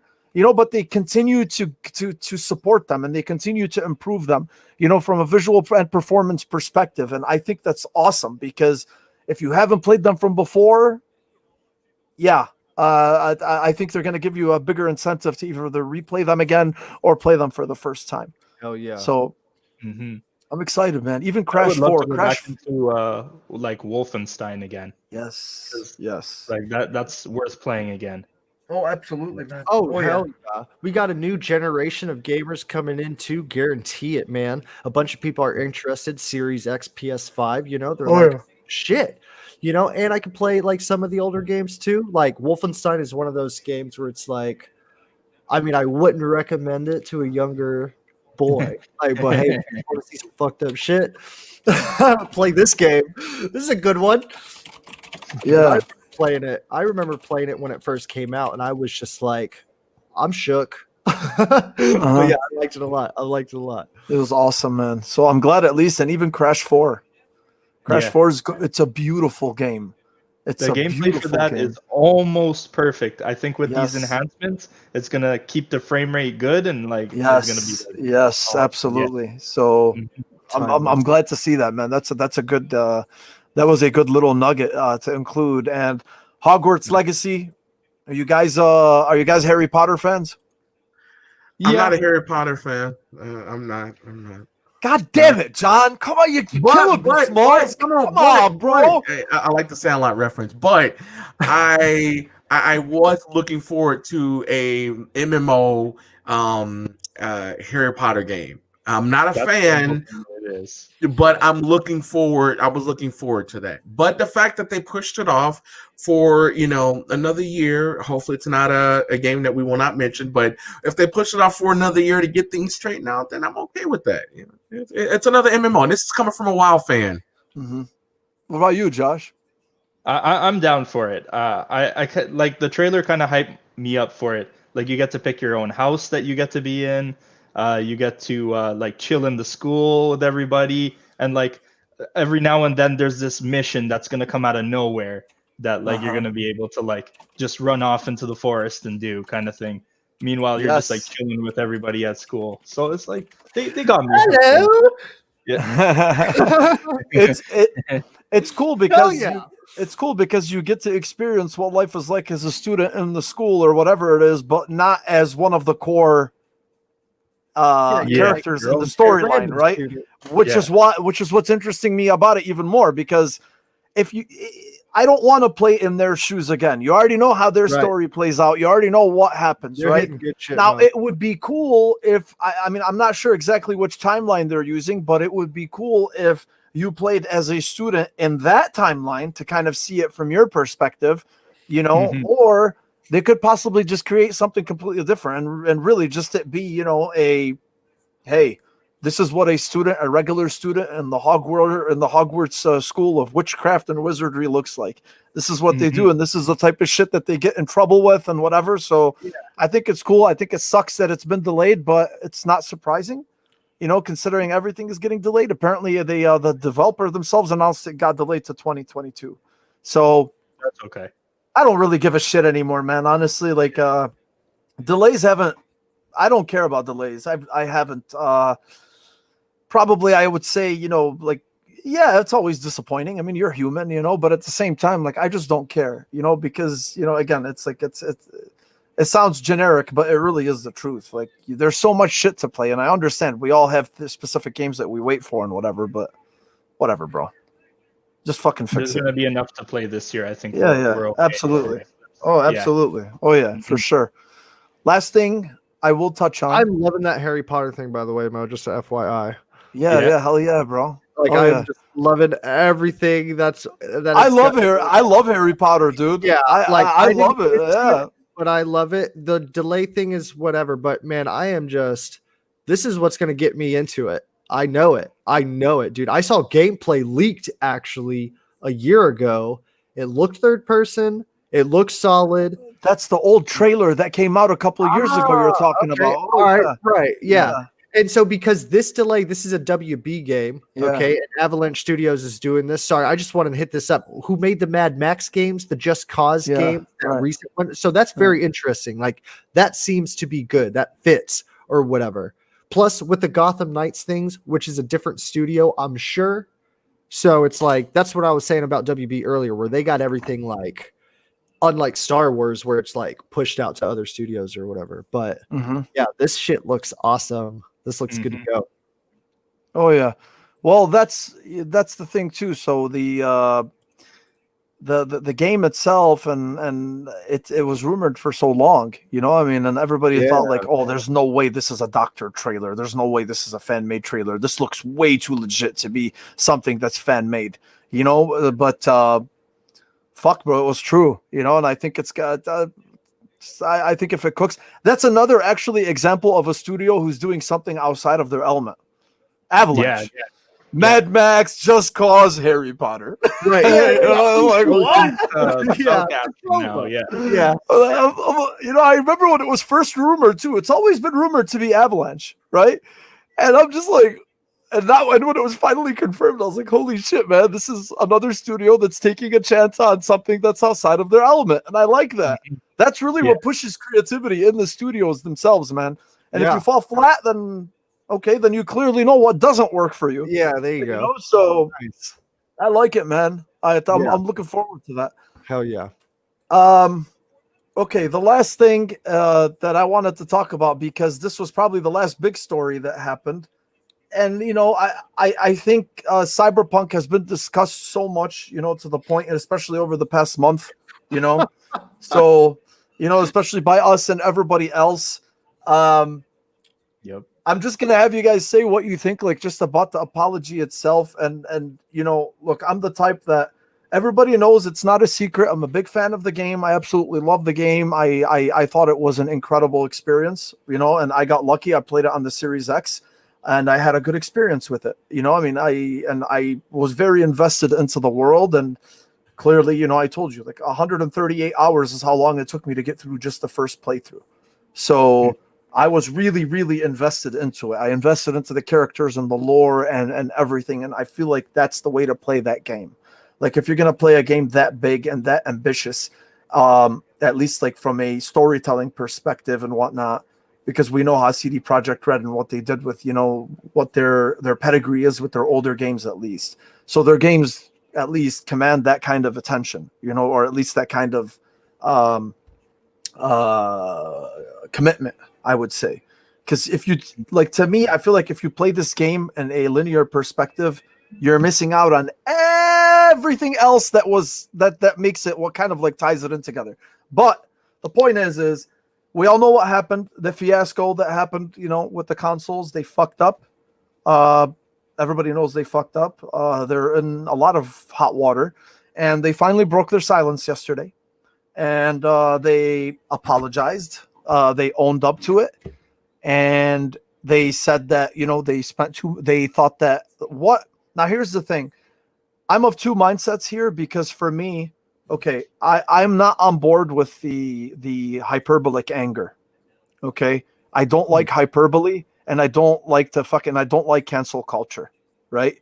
I just don't like it. Like, if you're going to remain angry, if you're the type that remains angry just to remain angry, then I have no conversation with you, right? Unless you could give me legitimate reasons, right? Besides what we already know.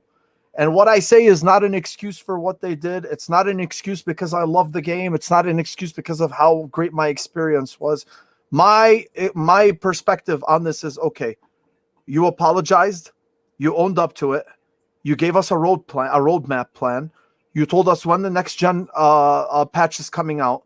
You said your most important priority right now is to iron it out on the old consoles. So the old consoles, the people who are still playing the last gen versions, or at least playing them on the last gen machines, are going to get the same game, right? Like the same experience that you can have on the next gen, or at least the PC.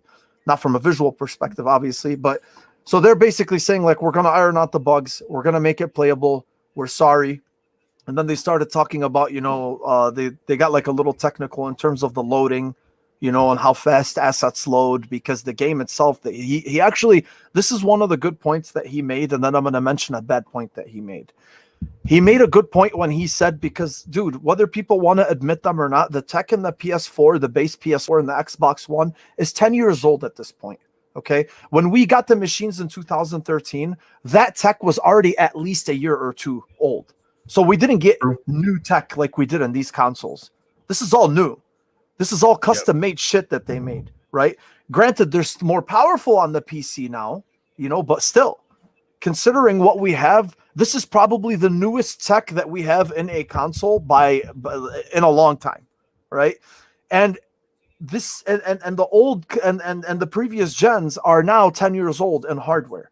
And I even saw it sometimes, like when I'm playing on the Series X and I'm playing it on an SSD, you see sometimes when the game just does this quick, it's like a split second where it loads the next area, right? They try to hide it. Initially, when the game first came out, my game was crashing because something was happening where it was trying to load the next area and it was crashing, right? And they fixed it after the first hotfix.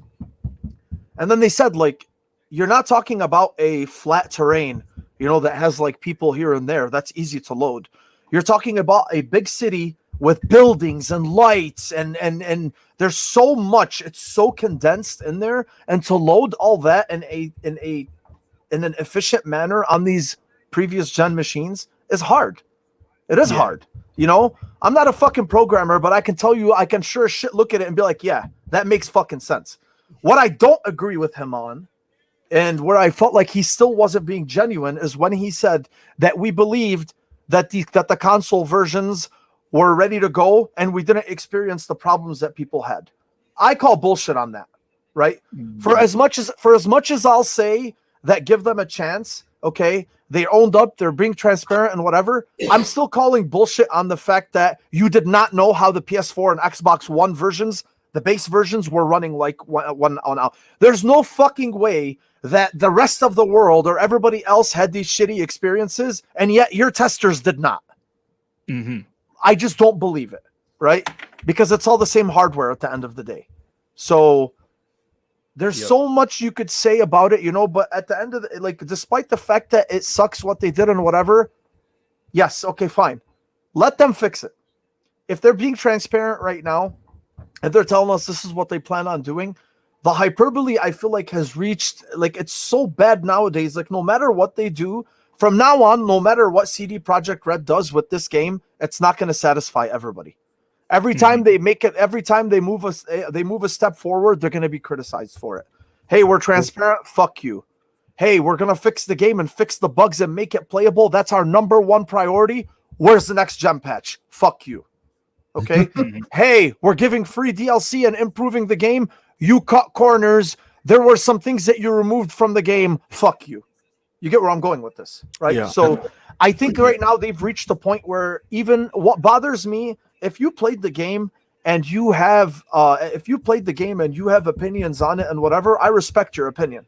You played the game, you put your time into it, and if I feel like you're giving me enough, like, yeah, I respect your opinion. But if you're one of those fucking angry trolls that are on Twitter just to pile on, whether you never wanted to play it, never intended to play it, or will never play it, but if you're just piling on to get into the whole cancel culture thing, that's what I have a problem with. I think that's fucking garbage, right? Because some people are just constantly angry. The game is just a month out right now. It's only been a month out. They finally got a plan together. And despite the fact that I don't feel like he was being completely genuine, like I just said, about the fact that they didn't know that the previous gens were going to run this bad, I still feel like this is a good step forward to address the problems, right? And I just feel like right now there's so much anger and it's intentional, right? And yesterday I got in an argument with somebody on Twitter because he was just being hyperbolic. And I'm like, I was like, what do you want? I was like, do you want the studio to burn down? Do you want these people to lose their jobs? I was like, how angry are you going to stay at a fucking video game studio? Like, come on, bro. Like, life is already shitty as it is, right? Like, I understand. Whether you were, if you got fucked, if you only had the PS4 version that you were able to play and you got screwed, absolutely. I'm 100% with you, right? It's shitty. It sucks, especially if you were looking forward to the game. And I will say fuck them for that. That was some shady shit that they pulled. But at the end of the day, how angry are you? Were you this angry when Fallout 76 was not playable? Like, did you demand a refund from Bethesda? Did you demand a refund for Anthem when nothing that we were given was promised except for the flight controls? Where were the refunds? Where were the cries for the refunds from EA? Where were the cries from the refunds when Fallout 76 was running at 10 frames a fucking second? Where? Yeah. Right? It's like, if you're gonna be this angry, then be consistent.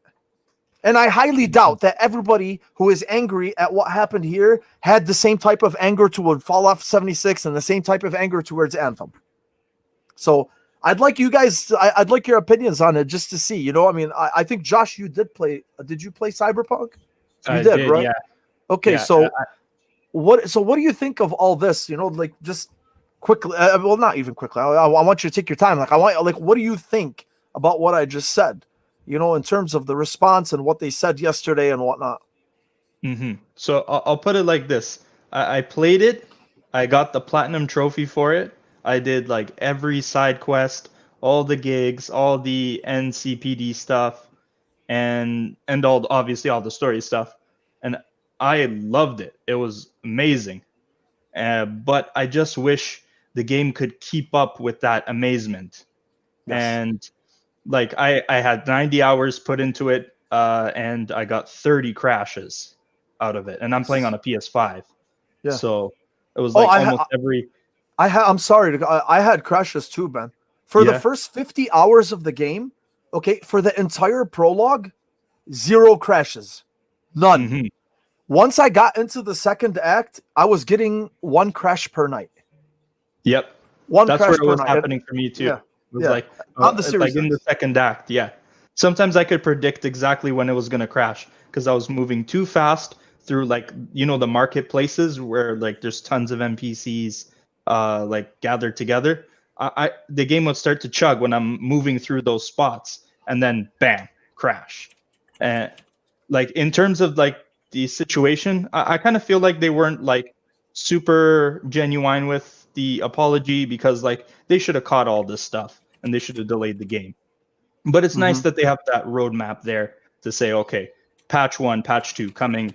Like I guess we were supposed to get patch 1 already, but now it's going to come very soon. And then we got patch 2, and then we're focusing on what we were going to do before with the DLC and everything.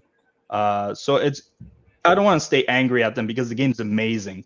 But I understand like some people who got like burned by it, but then just get a refund and be done with it. Move on with your life. Don't like argue on Twitter over it for like years to come. The problem is even when they get their refunds, they still don't give a shit, right? Like it doesn't matter. They're still no, fuck you. No, fuck you. You know, it's like, bro. Yeah, let it go. Yeah. You know, just let it go. Like, I mean, there has to be some give and take, right? Like, I mean, if you're so angry, you know, and you really deep down you want this game to be good, then let them do their job, right? Like, I mean, just let go a little bit. Everybody got burned. Let go a little bit and let them do their fucking job. Because if you actually bothered to play the game, okay, you would know that there is something special there. It just it needs work. It needs work. It definitely does. John, did you play it? I did. I played on the Series X. What'd you think? I had the Series X. The game was fun. I got into it. I was playing through the prologue. It was good. The gunplay, I didn't like it. It didn't feel polished, but it was exciting. I wish the game was third person. Here you are, you play a game where you spend, you know, a good person would spend about 45 minutes creating their character. You know, some people went outrageous, an hour and a half, you know, tweaking every little detail, only to see your character in front of a mirror, right? Like, to me, I connect with my character if it's third person. If I get to see him, move, I get to see what outfit they put on. I get to see, you know, I get to feel some kind of connection.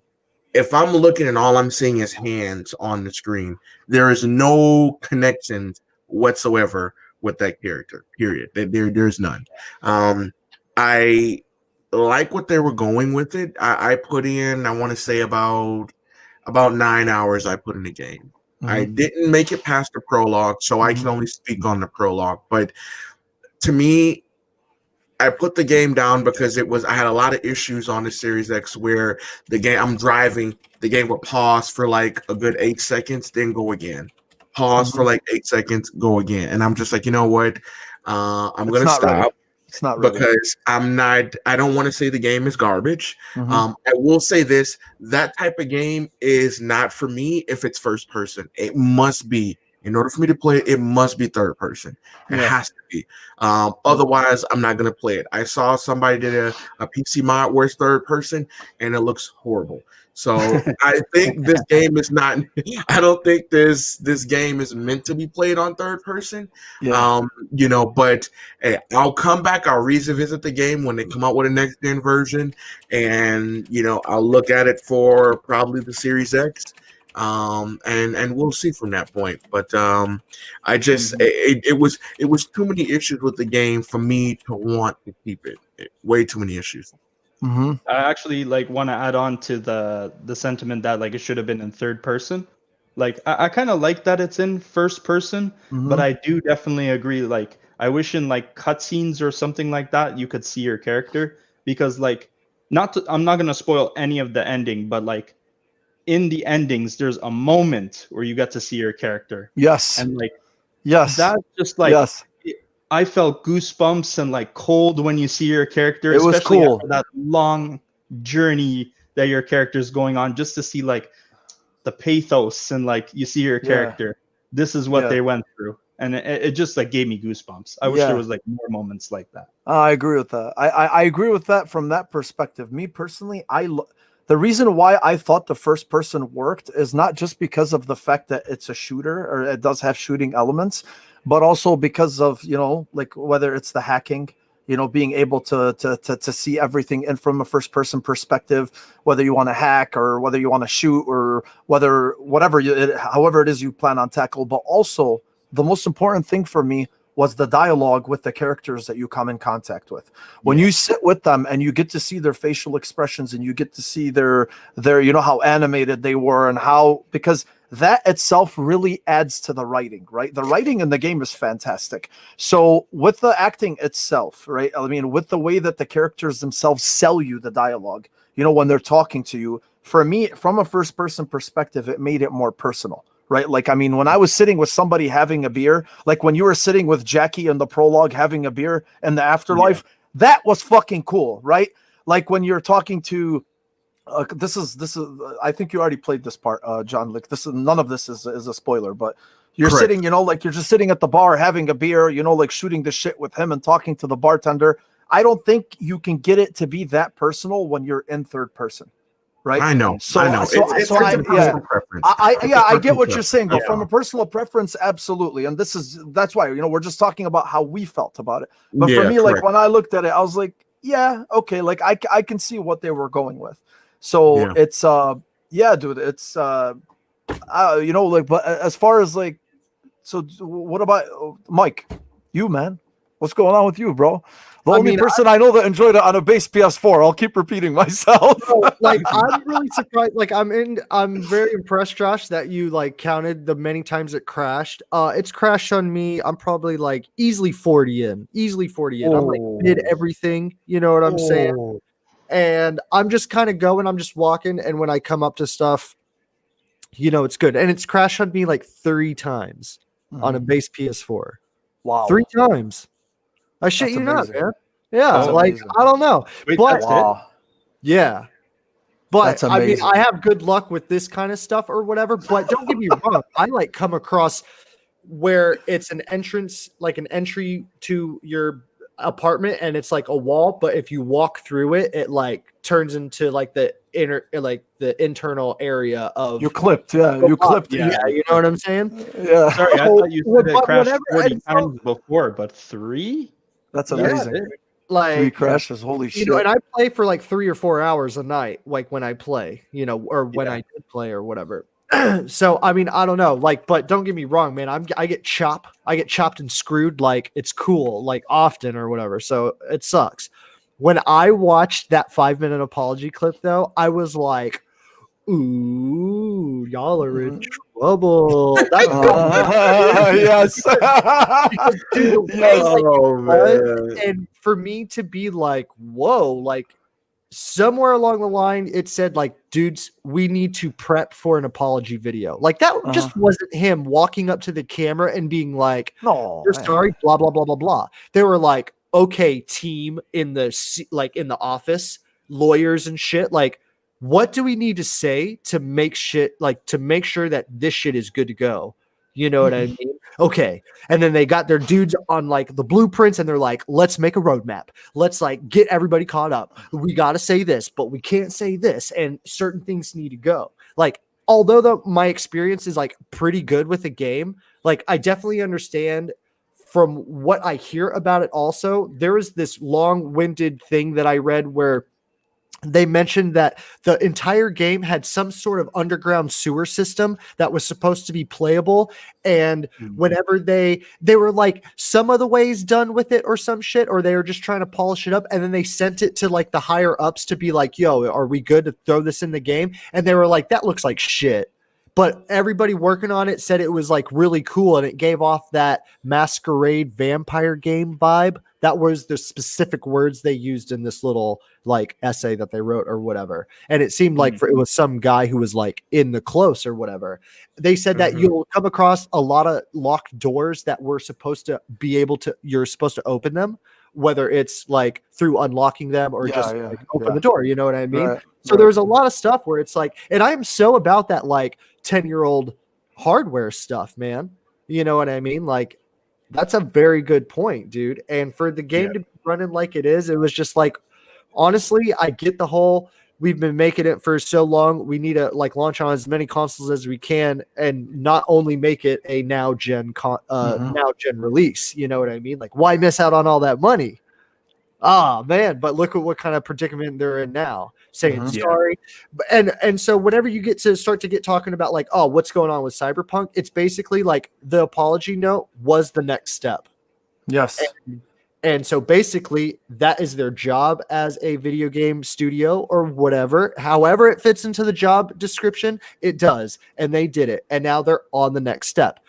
I don't give a shit how hype I was 3 months ago for the game or whatever. I don't care about all that stuff. I just care about being able to play the game. And because I want, you know, people on the outside, I just generally want people to succeed and cool art to exist. Like, yeah, I hope them good. And I hope, but I mean, I'm not blind to like the fuck ups, obviously, but I'm definitely not going to get on Twitter, argue with a stranger and be like, dude, I am not thinking on a day-to-day basis about CD Projekt Red's people. Yeah. Like, I'm not sitting there like, man, I really hope that they're okay. And like, I want to express this all the time. And like, it's really on the forefront of my brain, like blah, blah, blah, blah, blah, blah, blah. No, dude, no. But I wish them well, and I hope they get through it. So, but with that being said, man, I did enjoy the game. And I don't know, it has an opportunity to get better. I want to see that as well. So I'm going to, I'm going to be enjoying myself. Until then, I'll come back to it. Simple as that. Yeah. Oh, yeah. Oh, yeah. That second playthrough was calling my name for sure. Yeah, well, boys, that's all I got for the new for the stuff, man. You know, it was actually, I was surprised how good the conversation turned out, you know, all things considered, because we were talking about before the show, we're like, hey, you know, how much can you talk about with some of the things that have been going on? But then, man, you know, when you're talking to people who actually, you know, that's what's great about opinions and personal opinions, you know. I mean, it's it really makes the conversations long and worthwhile. And boys, I appreciate you guys, man. We both do. Thank you guys for coming. Honestly, thank you for having me. I got to get you on Avengers, bro. Hey, look, I'm ready to go, man. Wait, who do you main? Everybody. I play everybody. Depends on what I feel. You know, sometimes I'm feeling Hulk. Sometimes I'm feeling Black Widow. I don't know. Okay. You know what I'm saying? What's up? Okay. Do you like the way they did Kate? I do like Kate. Okay, I do like Kate. I know she's different in some, like from the comic books or whatever, but yeah, a little bit. I really like everything how they're doing. Yeah. No, okay, all right. Well, like I said, that's an off-stream kind of thing, but you know, I do love the game, man. I want to go a year in the future where people can come in, play this game, have all the characters, have a smooth multiplayer experience, cross-play multiplayer, so you're not, you know, stuck into playing, you know, only specific consoles, matchmaking, things like that. Like I can't wait. So yeah, absolutely, man. Oh yeah. So well, guys, you know, I know we had more right now, kind of, you know, but I appreciate everybody that came out. Thank you guys for coming and for listening, and for everybody who does listen and, you know, likes, retweets, all that stuff. You know, appreciate your support. Thank you. Josh and John, you guys want to tell them again where they can find you at? And, Go ahead, Josh. you know, Start Josh? off by going to @JackedInPod. So that's the podcast. Yeah. And then you can find me at Josh Rockstark on Twitter and in YouTube. And John? And you can find me at MetalX2 everywhere, at Metal X and the number 2. You can find us anywhere with that. We also have our website, jackedinpodcast.com and jackedinpodcast.ca if you're in Canada. So we're at Jacked In Pod everywhere. All right. Mike, you got anything else, man, you want to add? Any No, more man. Avengers shit, bro? No, man, I'm good. I'm loving it. You know, this is my jam, dude. This is my jam right I here. love it, man. I love it. I love talking the smack, dude. It's so good. It's so good. It's so healthy. I feel it in my chest, in my loins. You know what I mean? Oh, man. All right. All right then. Thank you guys again for joining us, and we'll see you guys next time. We'll talk to you next time. And All right, man. I'm Mo. Peace. Josh, John, Mike. Adios. All right, peace.